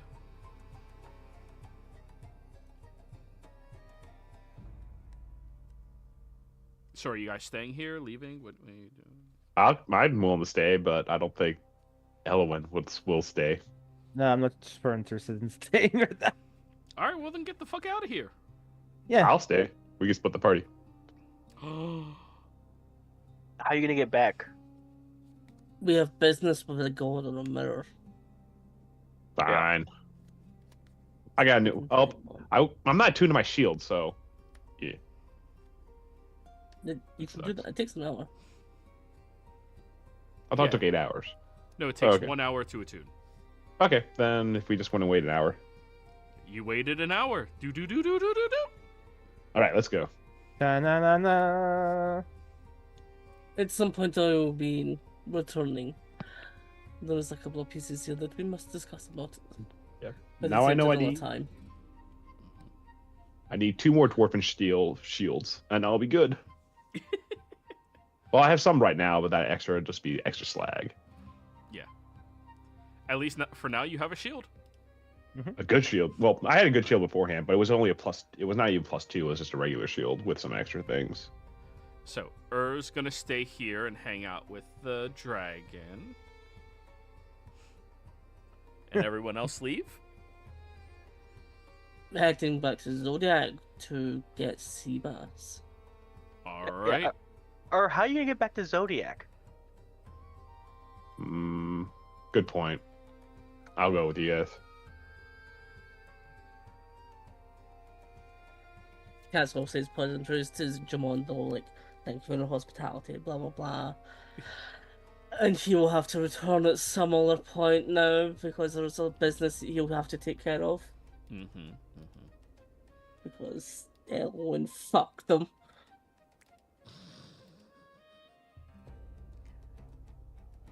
Elwyn, once we're back in Zodiac, we're going to have a discussion. Yes. So let's fast track it. You're back in Zodiac. Do do do do do. Wait, you did go with them, right? Since you Yeah. can't play in shift. Okay. All right. So you guys are back in Zodiac. Zodiac map. Right. Mida, I assume, if you're trying to talk to Seabass. Yeah, because that's where we created the portal that linked Mida so that he could get it back, wasn't it? Yes, it is. So yeah, Mida. All right. You guys are in Mida. So you want to talk to me, as? Do you remember the conversation that we had about 9 hours ago when we were speaking to a goddess, and as part of the release that she was giving to, leave that world and to change her dogma was that she tasked me to remove all pieces of Evandra from this world and from any of the others. Fuck. See if you seek to take her gifts and to utilize them. Perhaps you don't betray her as while you do so. I'm dumb. By that he's meaning Okay. the coin. You were very quick to search it for them to take it. And yet you betray her in the same breath. Consider yourself. Now I need to deal with that.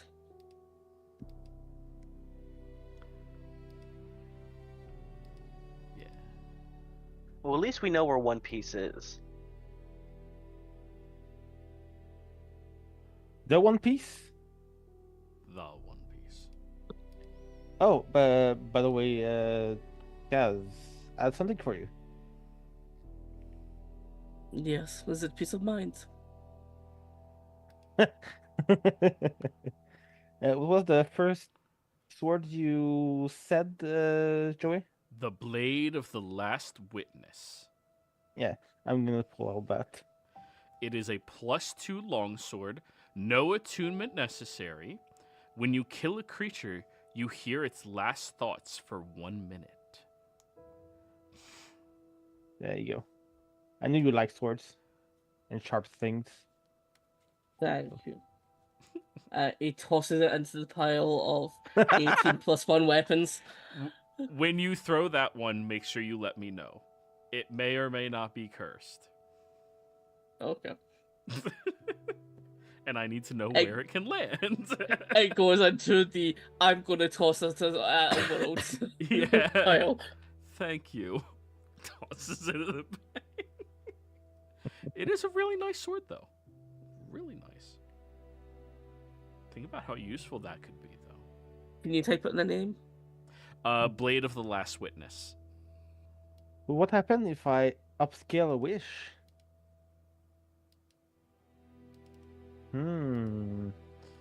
We've tried this game before, Okay. where you upscaled Wish with Plane Shift. No, that was Ah. distant. Oh yeah, Distance Spell Plane Shift. That's right. Yeah. Yeah. That was. But yeah. +2 longsword. When you kill a creature, you hear its last thoughts for 1 minute. Totally not cursed. Of course. Of course. How could it be cursed? Total doesn't seem cursed. Okay. Noted. Thank you. There you go. So, everybody. You ready to go talk to Seabass? Yes. Yee. You all walk into Maida, stepping over towards the large, beautiful estate that is there, as an elderly halfling woman comes running out and leaps and bounds up to you, Casimir. Well, isn't the handsome boy? Come here. Who are you? This is Reyna's servant, the old lady. Hi, have we met? How dare you forget me? We have met 3 times. I'm the one who leers at you from service. I'm the one that makes the delicious cookies. Now I remember you, yes. Vindir, you obviously have noticed her. She's always watching Casimir with very lustful eyes.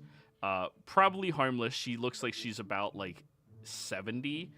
And for a halfling, that is, twice their life expectancy. Mm. Most people drop kick them before they reach elderly age.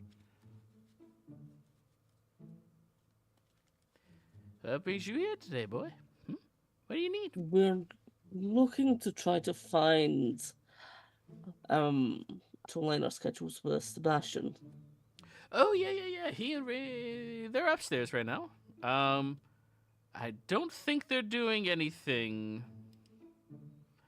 but we should knock nonetheless.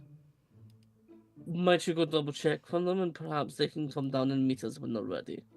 Sure, yeah. We have some things to discuss. Yeah, not a problem.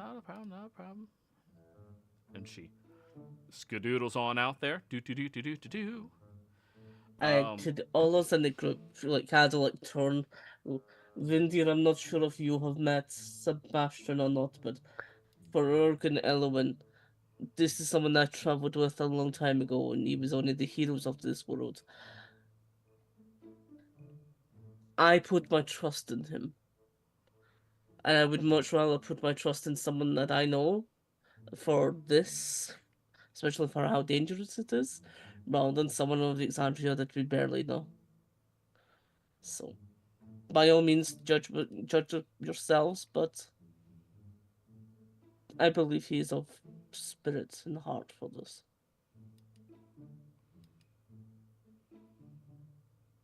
Good. Out of character, I cannot remember if I have or not. I think I want to say yes, but it was not. It was him as an NPC. When he was here in the campaign, when we started doing epic stuff, he took back Lucian because Seabass was against Levy.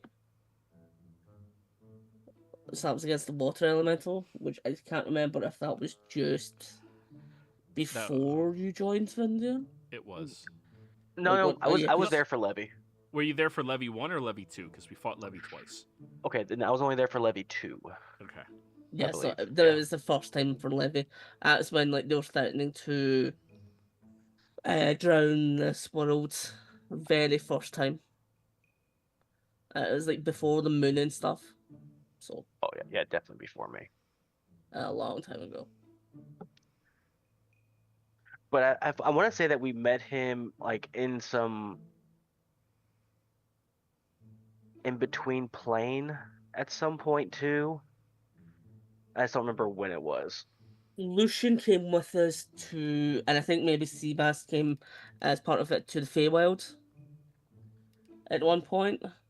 Yeah, I think it was like the like a interplanar area that Seabass could like halfway live in or something. Yeah, I think you briefly met Seabass, but I think the one that you mostly know is Lucian. Yeah. Was it? It's the same player. Yeah. So, you would have a little familiarity. How about you, Did you ever meet Seabass? I don't remember meeting Seabass. He's the guy with the Nice. horse that. Hey. Seabass is way before her. Yeah. Okay then. Like I think even Lucian when he was, I don't even think Or was here for Lucian when we went to go get the Arabac when we killed the theater. I gotcha. Alrighty. Well, speaking of hay, as you all are standing out there, hanging out right now, you hear loud flapping coming from the air above your heads. In that same moment, you also hear someone shouting down at all of you. Hey, oh my god, Casimir, how you been? Oh, I forgot about the horse. You guys look up, squinting against the sun, as apparently Seabass has that weird-ass voice, but then you see a Pegasus lands on the ground in front of you all, with no rider, walks right up to you, Kaz. Hey, how you been? As he just starts Hey, plainly hey. speaking common. I think I actually might have some. Here's some fruit. Yay! Oh, you're the best person I've met all hour. Don't worry, it's not going to turn to wood. Who is this, guys? Hey. Hey, it's Who's for it? horses. I've never heard that before. Indeed, that's how it works, I guess. Yeah. Nice What'd to you meet say, you, I'm Nice to meet you. Hey, You're hairier than me. I hear that sometimes. You are. Hmm. I can see it. You're all covered in it and shit. Wow, you're old. Not that old. No, I'm talking to the old guy. Oh, Hey, old guy. I am past my prime. Yeah, you're past a lot of people's prime. Do you need me to help you? No. Okay. Hey, Kaz, you'll be really proud of me. Why? Don't tell me you kicked another child. I didn't this time. I bit him. Okay, that's fine. Yeah. So there's this kid that was making fun of me because, I don't know, apparently to humans I sound funny. I don't get it. But yeah, he was making fun. He was like, how's such a pretty thing sound that stupid? And I'm like, come on, man. You can't call me pretty and then stupid in the same sentence. And then he laughed at me and said, no, you're pretty stupid. So I bit him. He probably deserved it. Good job. I say you did. Thank you. But I didn't give him a concussion or kill him this time. That's an improvement. Yeah. And he just beams very proudly as the door opens up to the estate, the Dier estate, and you see Sebastian walking out. This paladin, elven individual who marches directly over to you, Kaz, and shakes your hand. Hey, buddy, how you been? Seabass on time. Yeah. Everyone else, nice to see you all again. hello. Hi. Hello. Hey, Seabass, I did not kick a child. Oh my god, what'd you do this time? I didn't kick him, I bit him. It's an improvement. Yeah, it is. The child deserved it. Are Yeah, you but certain? Probably. Kids are dicks. All right. Raina, can you go? Yep, I'm on it again. Oh my god. How bad did you bite him? I didn't rip through all of his flesh. Oh, jeez. Okay, that's gonna be 10 gold. All right, I'll be back. And she just kisses him on the cheek as he leaves. As she leaves. All right, guys. So, I asked, what was her name? Pipla? I think it was Pipla or some shit like that. I asked Pipla to go ahead and make us some tea and coffee. I hope you all drink tea and coffee. If not, they have ale. You know, lots of it, actually. I have some on me as well. You guys want some? I'll have some, yeah. I'll drink some tea. I don't drink much alcohol. You don't drink alcohol, huh? Okay, that's fine. It's not Yeah. like you need more hair on your chest, right? Well, more building muscle. Alcohol messes with that big time. Oh, he didn't get the joke. Nah, it's okay. Hey, don't worry about it. So you're a really hairy guy, right? So the common saying is that drinking puts hair on your chest, but you already have hair all over you. Yes, I am very hairy. Yeah, that was the joke. I don't think he got it. I got it. What were you saying, Elowen? The narrator, what did you think of Hay? Remarkable creature. Hey, there was a voice. Wait, are we under attack? No, Okay. not this time. He just does that. All right. I'll trust you, Kaz. Just between you and me, I don't trust that one. The cat. Hmm. I'm And not he a walks cat. away. You're not. It's a cat. No. Wow. Bugbear. That's funny. You look just like a cat to me. I'm not a cat. See, I do find it strange because you don't look like a bear and you don't look like a bug. Yeah, that's kind of weird. Why are you lying to us, buddy? I'm not lying. We're your friends, maybe. Where's your I'm not mandibles if you're a bug?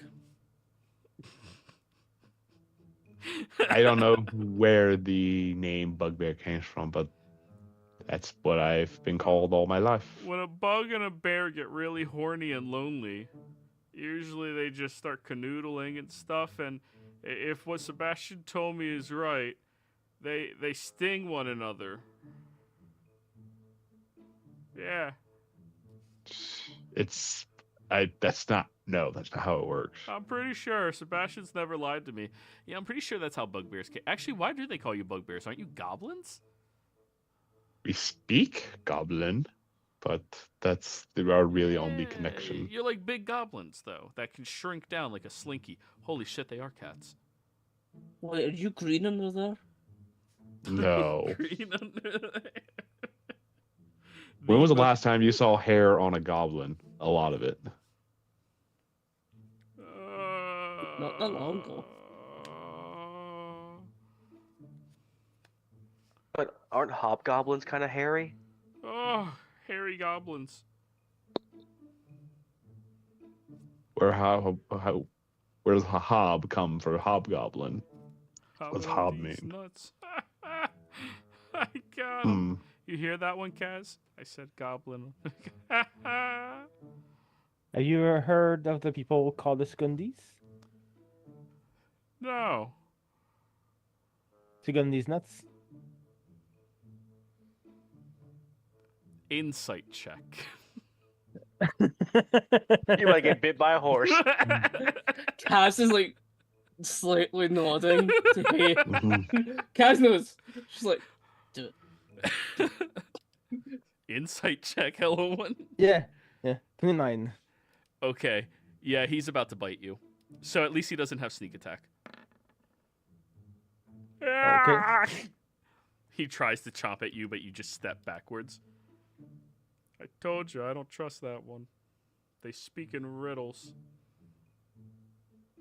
Oh, that one, yeah, you shouldn't. I like the old man. He looks squishy. Kind of pointy, actually. Very much just old man and skin and bones. Yeah, but like, if I kicked you, you'd probably die. Maybe. But you might die too, though. I don't like these guys anymore. Hey, why don't you just go for a quick little trot around the estate? Yeah. Oh, can I fly? Yeah, of course, buddy. That's why we gave you wings. Yay! And he goes flying. Didn't used to have them. But it seems like he's getting used to them. Yeah, he really likes having the wings. Says it allows him to feel superior and majestic and stuff. Yeah, I can see that. Anyway, we have some things that we'd want to talk to you about, but All right, talk. I don't know how you take this. Well, that's concerning. First, kind of as a sort of side question, I don't suppose you've seen Liara anywhere? Yeah, we saw her a couple of days ago, but I haven't seen her since then. Why? What's up? What'd she do this time? Nothing. Just checking. Okay. After the war, she kind of left, but never mind. It's nothing to do with that. How would you feel taking up after your father? Huh? What do you mean? Didn't you try to sell him on this? You'll be better. How about we just give it to him straight? He seems like a straight kind of guy, right? He can take it. Okay. Yes. Well- there ain't no bushes around here. Just shoot it. Okay. Well, as you know, Casimir and the rest of us have been fighting gods, right? Yeah. I mean, that's kind of, you're the Okay. Godslayers now. That's, I'm retired. Yeah, about that. So we killed the god of teleportation. What does that mean for teleportation? It's not very good right now. Dude, I rely on that to get back here. Like, all right, how do we Yeah. fix this? How do we get it solved? I have a mirror that has the spark of the god of teleportation. All right, let's light that spark. It needs to go into somebody. Fuck you. And that someone would then yeah. become the god Yeah. of teleportation and travel. I got it. Yeah, fuck you. Look, you were a traveler. You traveled across the seas. You traveled across the skies. And right now, you're unbound. The plains is technically the only place that you belong. If you have this, you can decide where your home is. You can give yourself a tether again. Yeah. If we don't do this, and we've been warned that we've had this for some time now, and we've been warned that it is becoming a ticking time bomb before something happens. But we had some other candidates, but it's dangerous. We can't just really hand someone the ability to become a god, especially not one if they're not worthy for it. And you know damn well that you are. I know that as well. Right. s- right. Um. So you want me to be a god? I'm not real good with like everyone talking to me and shit. It's already in your blood. Not really. My dad was made into a god. Then how did you manage to do all your stuff?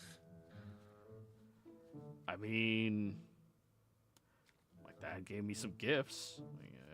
I also really worked hard for it. I stood by my oath. I don't know. It just seems really lonely. Like my dad, he's kind of like depressed a lot. And also there's this whole like, not really supposed to talk about it, but like there's this whole hierarchy to the gods and shit that they're currently dealing with, and it's kind of like putting a stinker on what they're allowed to do and intervene on and stuff.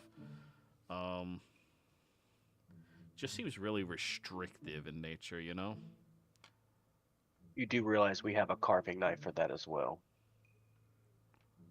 What? Dictating on what the gods can and can't do. So is that your solution? You're just gonna kill the gods that... No. Just trim the fat when needed. Right, yeah. Kill the ones that aren't doing shit. The lazy ones.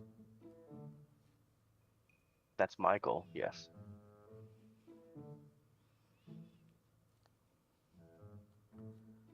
Kaz, you can roll persuasion. You did the majority of the talking.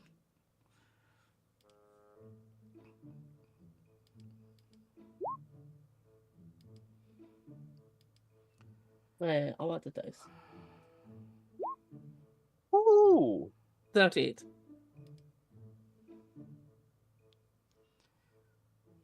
So. He sits there. And he just keeps talking himself in circles of like why it would be a bad idea, why it would be... I ruined enough shit for today. Hello in the false. You should just get a sign that says that. I mean, honestly, like it has to be someone probably more responsible, but like most people are fucking idiots, and they're just gonna use it. Like, I know if we gave it to someone like, hey, he'd be fucking stupid with it, but like it'd be funny. But funny's probably not what you need to be when you're a god. Barely anybody likes Ares. He's the only god here. Sebastian was selfless. When it came to it, when this world was in peril, you rose up and you stood against it. And to defend this world and to make sure it survives, you sacrificed everything.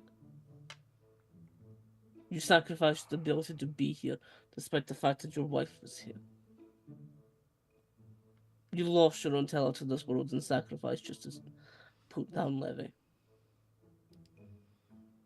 This is a part of maybe giving back for everything that you've already lost. I'm not saying it will be perfect, but you can make it work. You were denied your freedom. This gives you freedom, and something that you can give to plenty others as well.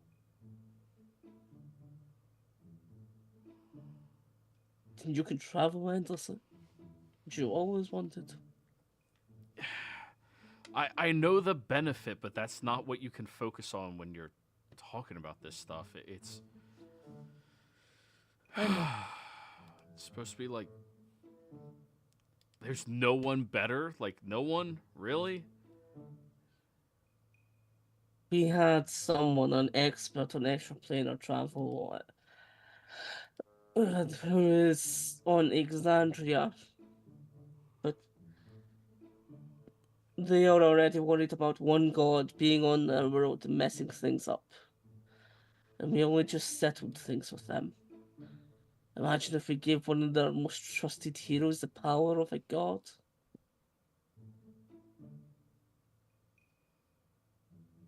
The best, I'll be honest with you, there probably is somebody better to do it, but we don't have the luxury of finding them. Why? Because it sounds like teleportation's going to be gone sooner rather than later. The connections between all of the planes will break. So if it doesn't get into someone to keep it up and going, then everyone's stuck at where they're at, and you guys can't do the job you're trying to do. He legitimately maintained the bridges to each of the other worlds. But wouldn't it be better if people just stayed on their own worlds? I wouldn't be here then. Right, but also that war that just happened and killed tens of thousands of people wouldn't have happened. But also, how do you think that the lakes and rivers are filled? Whoa, so like this actually matters, like, to keep it open. Yeah. Remember from Levy, they supplied all of the water here, but they came from the elemental plane of water. Everything would vanish. There would be no air, there would be no water, there would be nothing. All of the connections would close. No Earth. Oh, we need that to stand on. All right. But I'm gonna say it right now. If we find someone better suited for it, and there's a way to get it out of me, put it in them. I don't know. Maybe who knows? Maybe the job will be a good fit. Maybe you know. I don't just. Would it be nice staying here longer than just a few hours? There's no. You can always come back to a certain point. Not exactly because of the rules of Torres of Zodiac, but like Reyna can always be with you. You can always open the door for her to be wherever you are. And I suggest talking it over before as well, before you agree to this. I understand the level of ask that we bring here.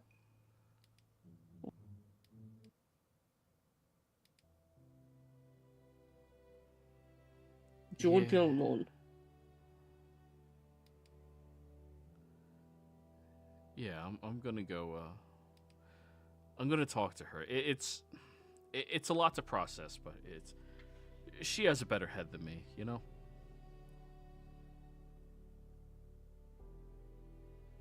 All right, yeah, I'll. Hey, come on down, buddy. The Pegasus drops down to the ground. All right, guys. Enjoy your tea and stuff. I'll be back. All right, let's go. And he gets on the back of Hay, and they go flying off.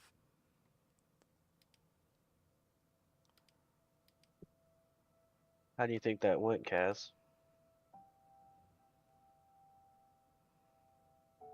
You do it. But it's a hard thing to ask for him. I don't do it because I want to. He gave up enough trying to save everyone once. Now we're asking him to give up even more. But he's the best fit for this. And if there was someone I can trust that won't screw it up. How about you? He might be losing stuff, but he will be gaining a lot. You just never really want for power. No, but he's gonna gain some freedom by the sounds of it. He has plenty of that. Cecil took his teller from this world. As part of putting Levy to sleep.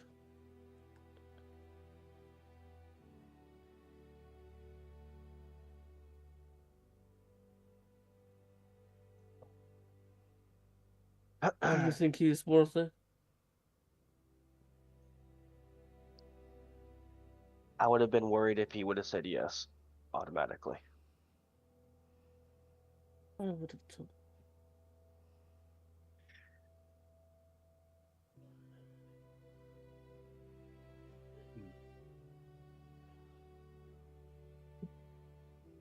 don't know.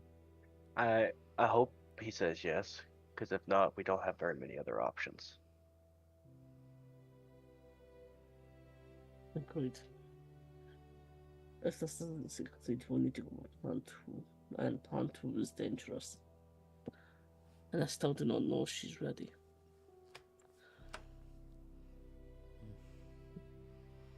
Yeah. And it could make the relations with Exandria better or worse. Most likely to strain them even more because we're introducing yet another god into their world. Yeah. And we're stealing one of their most powerful heroes to do so. Well, I wouldn't worry that much about all this.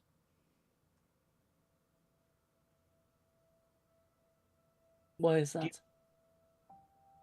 What were you about to say, Vindir? I was gonna say, you've been here the whole time? Yep, I creep around a lot.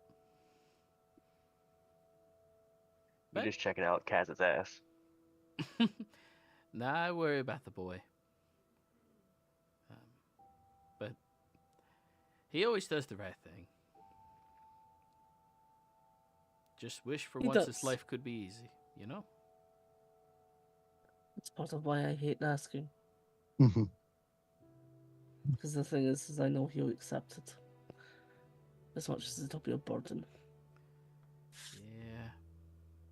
But there ain't no one better suited to at least sit and think before they take action. He ain't the brightest or sharpest, but he's always trying to figure out what's the best thing to do for those around him, so I think you picked a good god. And who knows, if he says no, I'll take it.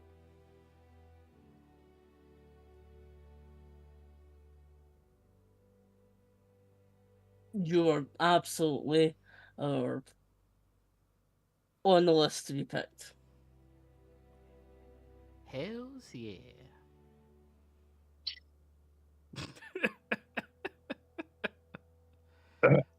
Well, here, have some cookies, everybody. These ones I made with some raspberry jams on them, so you should really like them. Thanks. I'll try. As you all sit here at the Dier estate, hanging out on the front porch, just enjoying the sunset and the beautiful sky, breathing in the fresh, clean air, and experiencing a moment, though it is only a moment, of peace. Eventually, you see Hay walking back, as Sebastian and Reyna are also walking hand in hand, taking their time and enjoying their stroll.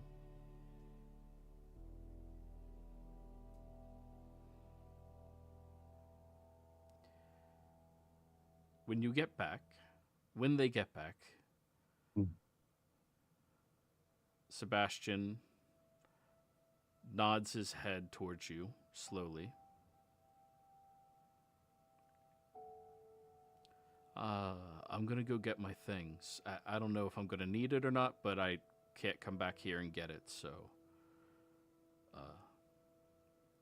yeah. Get what you need. So as he gets inside, Reyna walks up to you, Kaz. And then she slaps you in the face. He was expecting it. He lets it happen. I'm sorry. This is the last thing you ask him. Ever.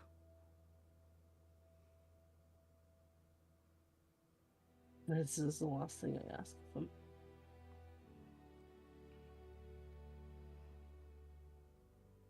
Then she walks back inside, and I can't remember her name. We're going to stick with Pipla. She'll pat you on the knee a couple of times before heading back in as well.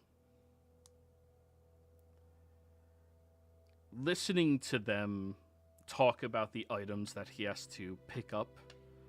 Though this place is only a temporary home to him, it's the only place he has to call home to himself. You listen to him discussing the different portraits that took several weeks for them to make because he can only be here for a few hours at a time. And then, of course, he has to use the bathroom, so, they get uncomfortable having to discuss why he didn't do it before they showed up. Then discuss about the various different trinkets and items they've picked up at the local fair.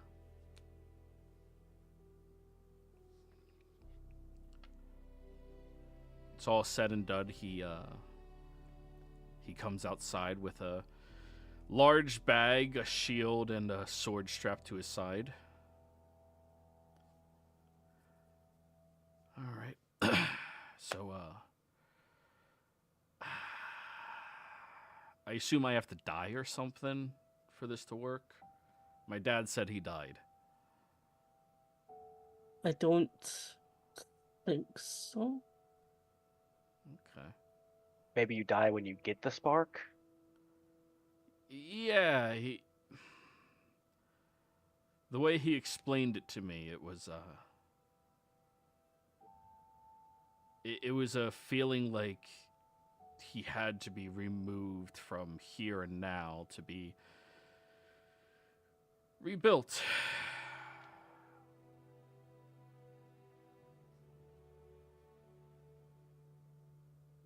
Well, let's hope you got enough, of your dad's DNA that doesn't take as long. Or isn't bad.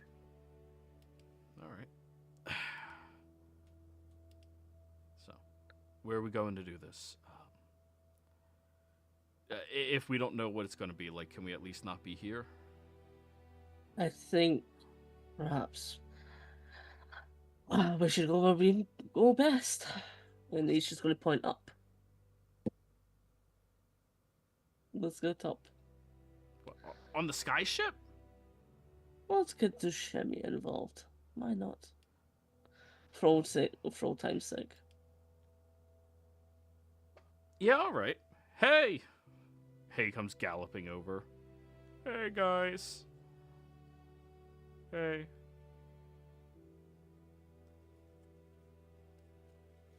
All right. We're going on a ship. Oh, Yeah, of course. Yeah. Let's go. ready? Yeah. Then you guys start marching to where Dushemi will meet you. You have to send him ascending. You have somebody Yeah. with the spell slot. Yes. Yeah. Sending is negligible at your level. Yeah. But as he is, Dushemi is showing up a bit earlier. You see Sebastian running over to the ship, calling up to him, excited to see him. It's been over a year for him. And Hay will approach you. So, I technically I belong to his dad, right? I don't think I actually knew that, no. Yeah. You picked a smart person for it, honestly. Sebastian is, like, really, really smart.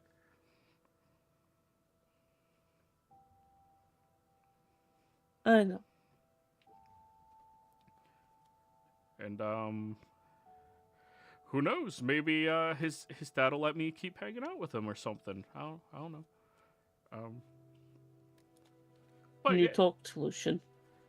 I haven't been back in the heavens in a long time. I prefer hanging out with you guys. You know, this is more my Well- speed. Up there, people are really they're fancy. Not as fancy as looking as me, of course, but like they're fancy. Sebastian's going to need you after this. Well, it's the Heaven's Seeker's tool builder, it's anywhere else, so be sure to stick with him. Yeah, I will. Just yeah. Don't worry about it. You picked the right person. There's no one else that I would follow.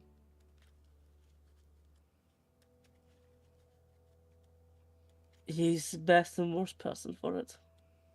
Worst because I hate asking him to do it. Oh, Best because I know he'll do it and he'll do it exactly as he should. I don't think he's worse than anything. That's rude. All right, let's get going. Let's go. So, you all begin ascending onto the ship.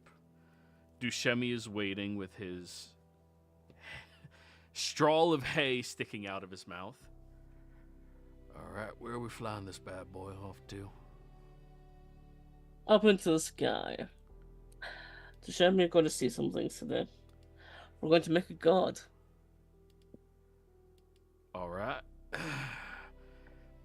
Not actually the scariest thing you asked me to do. All right, let's go.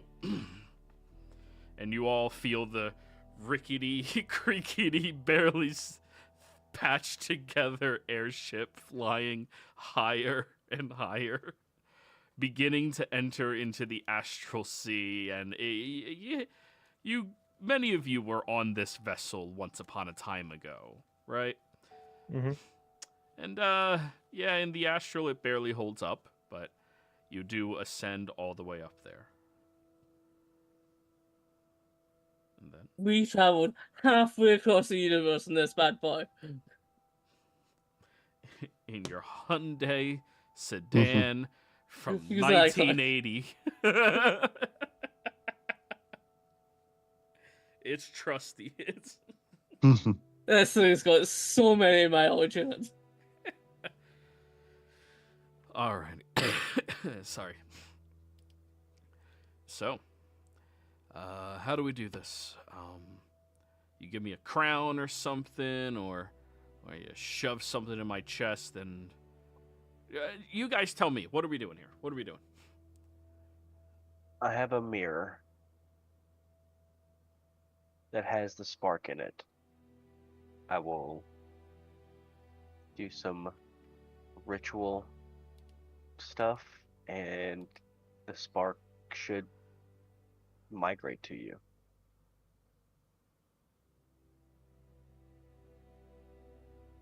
Okay. So you do the ritual, and it migrates to me. All right, that's easy enough.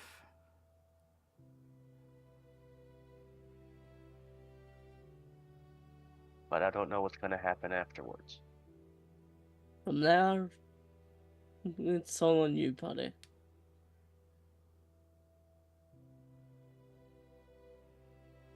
Whatever you makes do, you feel just focus better. on yourself. Yeah. If it makes you feel better, I have a spark, so like people can get them. Yeah, but like, didn't you dedicate your entire life into earning one? I'm just here, dude. Yeah, but I've read the tales. I don't believe you'll have an issue. So, like, do I have to get worshippers or something, or can I be one of those gods like Janus, who just like vibe out? I think it's gonna depend on what you want to do. I don't know. Hey, do we want worshippers? Oh, definitely. We need them to pay us. Oh, that'd be pretty Red cool. Bridge was worshipped on Exandria. He was one of their gods. Oh shit! And So- you killed him and got the spark from him. He willingly sacrificed himself so that the war wouldn't turn into a catastrophe. Huh? If he didn't try to fight us, he would have been able to send all of the gods onto Zodiac. and allowed them to actually set foot. And the battle would have been vastly different than what actually occurred. And the casualties would have been so much higher.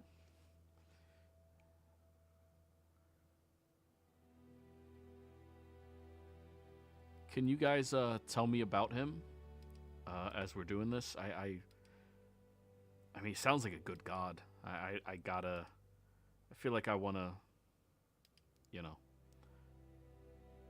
serve the people the way they expect it, you know? He had a great shovel. What? Dude Yeah, had shut a the fuck shovel? What? Wait. You're not joking. He had a shovel? It was I think it was a staff that looked like a shovel. I bet he got made fun of that for all the time.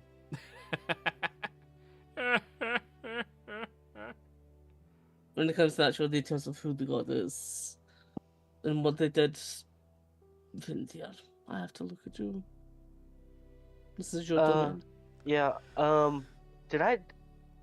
I'm assuming I would have done a little bit of research on Brightbridge when I did all my Exandria research. Yeah, you would have received a lot. Brightbridge is one of the least worshipped gods in the entire realm, but despite that, his power was admirable compared to many of them. Those that worshipped him were usually mages of conjuration. People who wanted to make sure it would never go wrong. There were niche areas over in...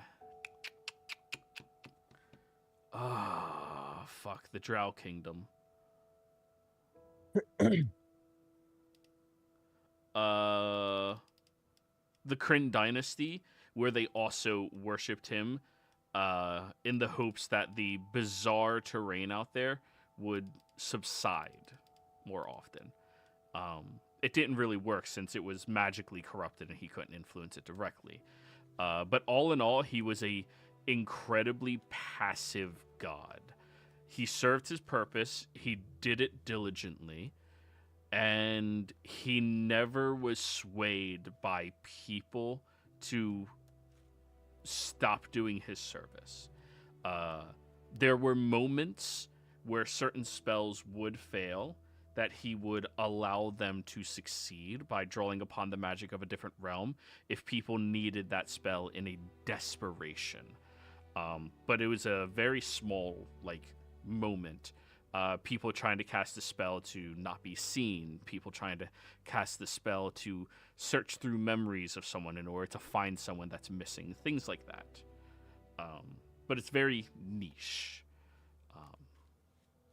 As far as the realm is considered a minor deity, but a hugely monumental purpose that he has across the entirety of the universe.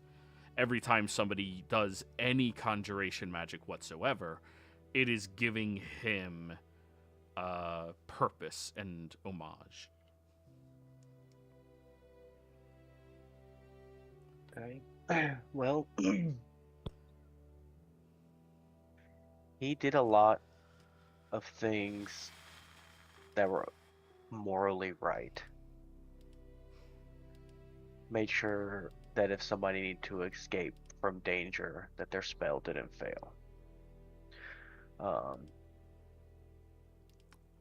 By the sounds of it, it sounds like something that you would probably already have done. So, yeah, I'm not gonna lie, you better worship me, or I'm really gonna fuck you over with this stuff, Kaz. I'm a bit signed up to someone else, but I better ask the dual wield. I don't know what to tell you. look, even your father didn't get my worship, Yeah. and he owes me. Yeah. How about I'm paying for him?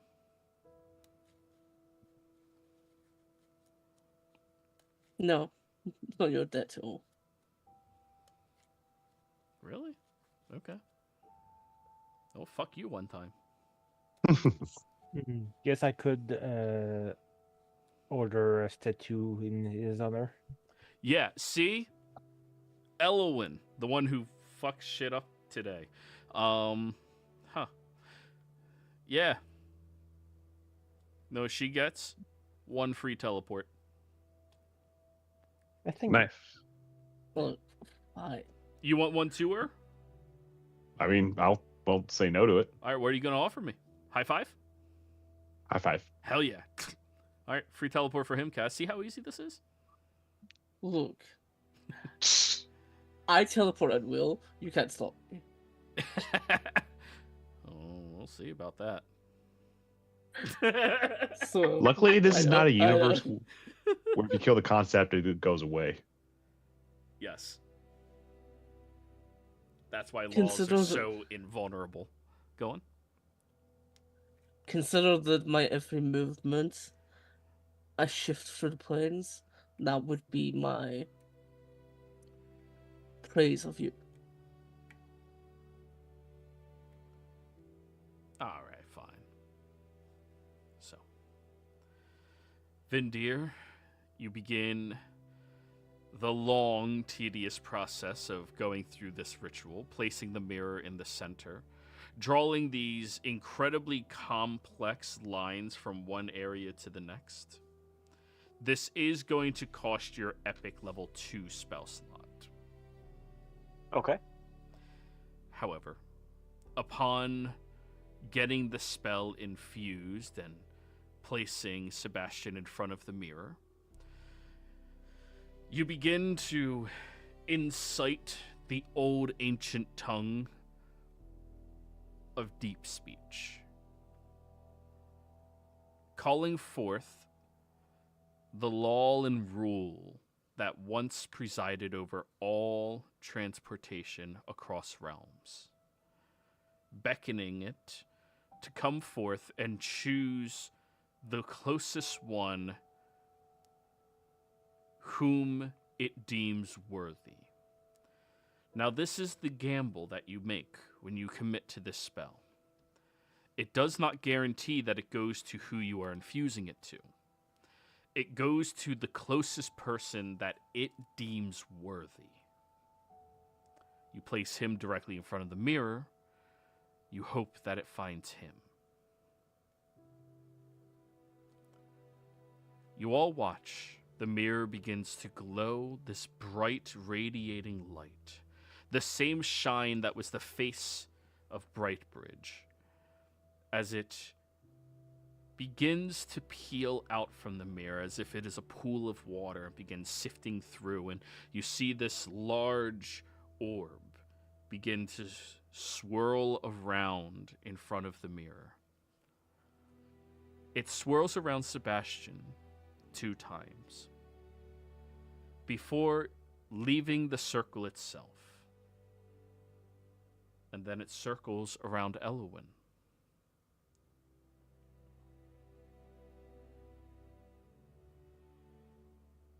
One time.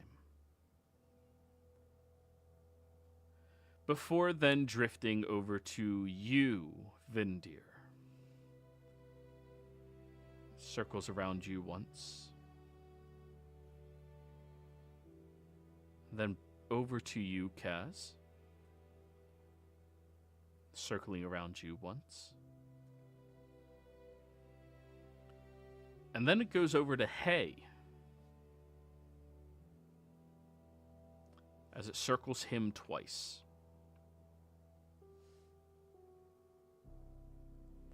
And finally, it moves over to Dushemi. Guys, what the fuck's going on here? Just stay still and don't look at it. Alright, don't look in the eye. Got it. Dragon rules. The orb begins to circle around Dushemi. Once. Twice. And then, when it appears to be circling for a 3rd time, it loops around him, but then moves back over to Sebastian.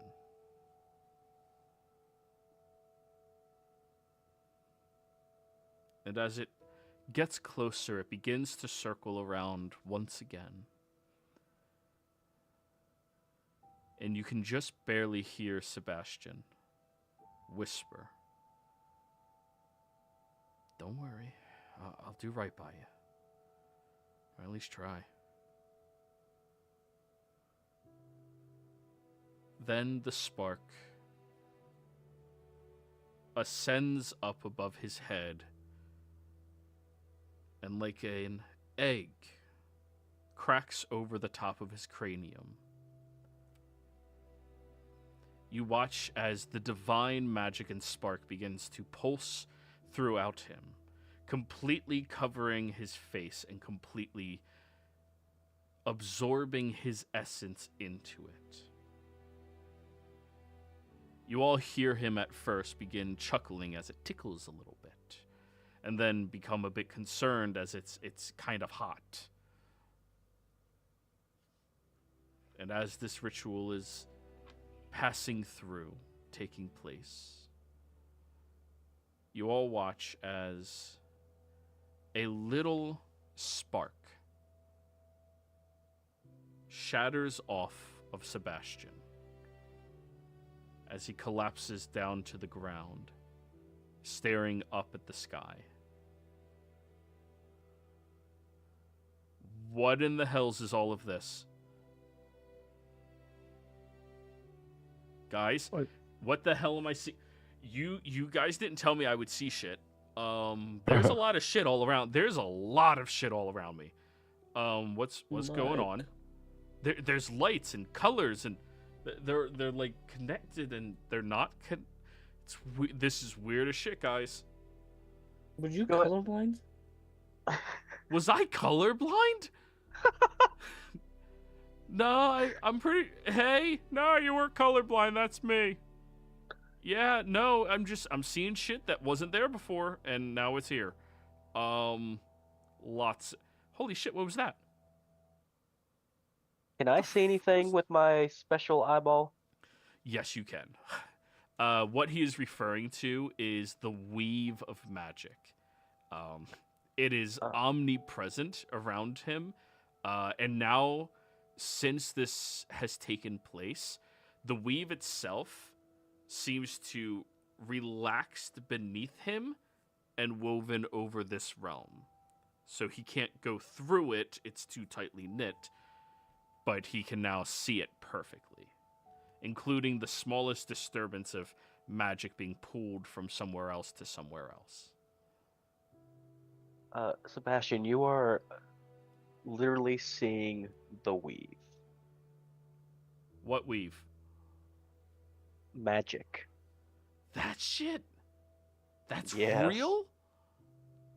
Hmm. Kaz, apparently this shit's been real forever. I never saw it either, but apparently it's real. Yeah, they keep telling me that as well. Dude, did you know that there's things that, like, you can't see that exist? Yeah. What? Apparently. That is insane. I don't believe it if I can see it. Bro, come over here and try it. And he, like, reaches towards you, and then there's, like, this like, recoil from his hand. For you, Vindir, he tried to pass through the weave. Oh. I can't do that.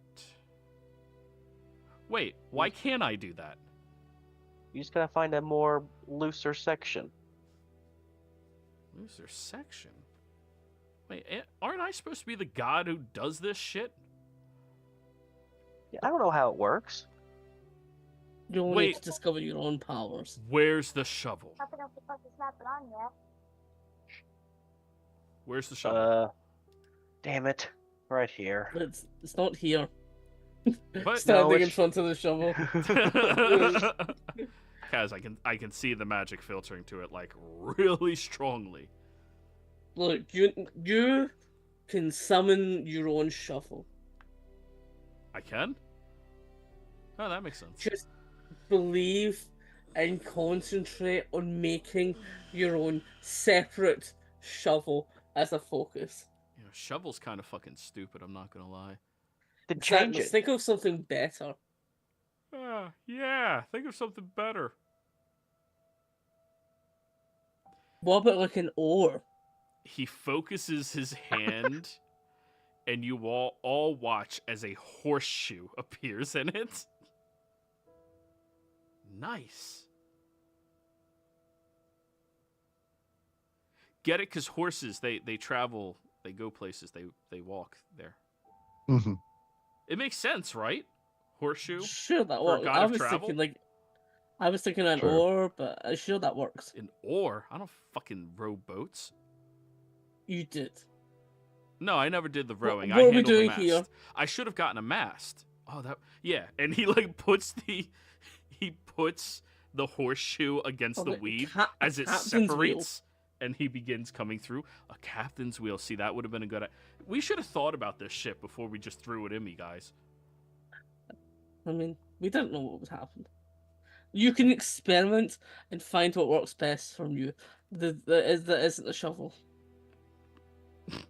I assume you want to keep the shovel for magic reasons. Very helpful. All right, go ahead and keep the shovel for magic reasons. Mhm. But if I die because I don't have my super secret awesome artifacts, you know who to blame.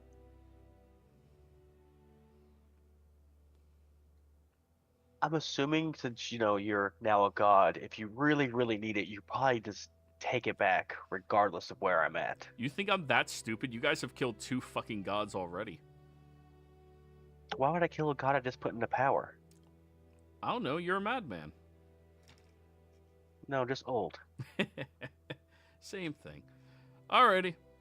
Well, hey, this is actually kind of cool. Hey, buddy. Want to go for a ride? I kind of gotta go back to heaven now. What? Why?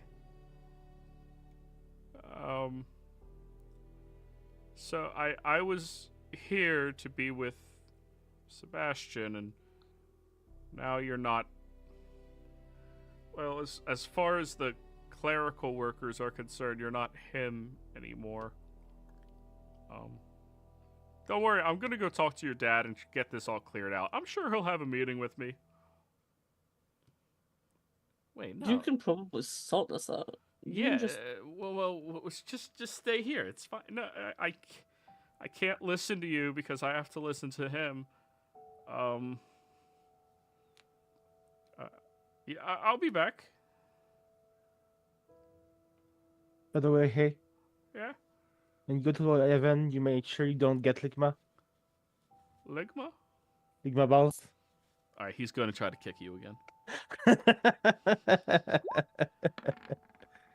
Oh shit!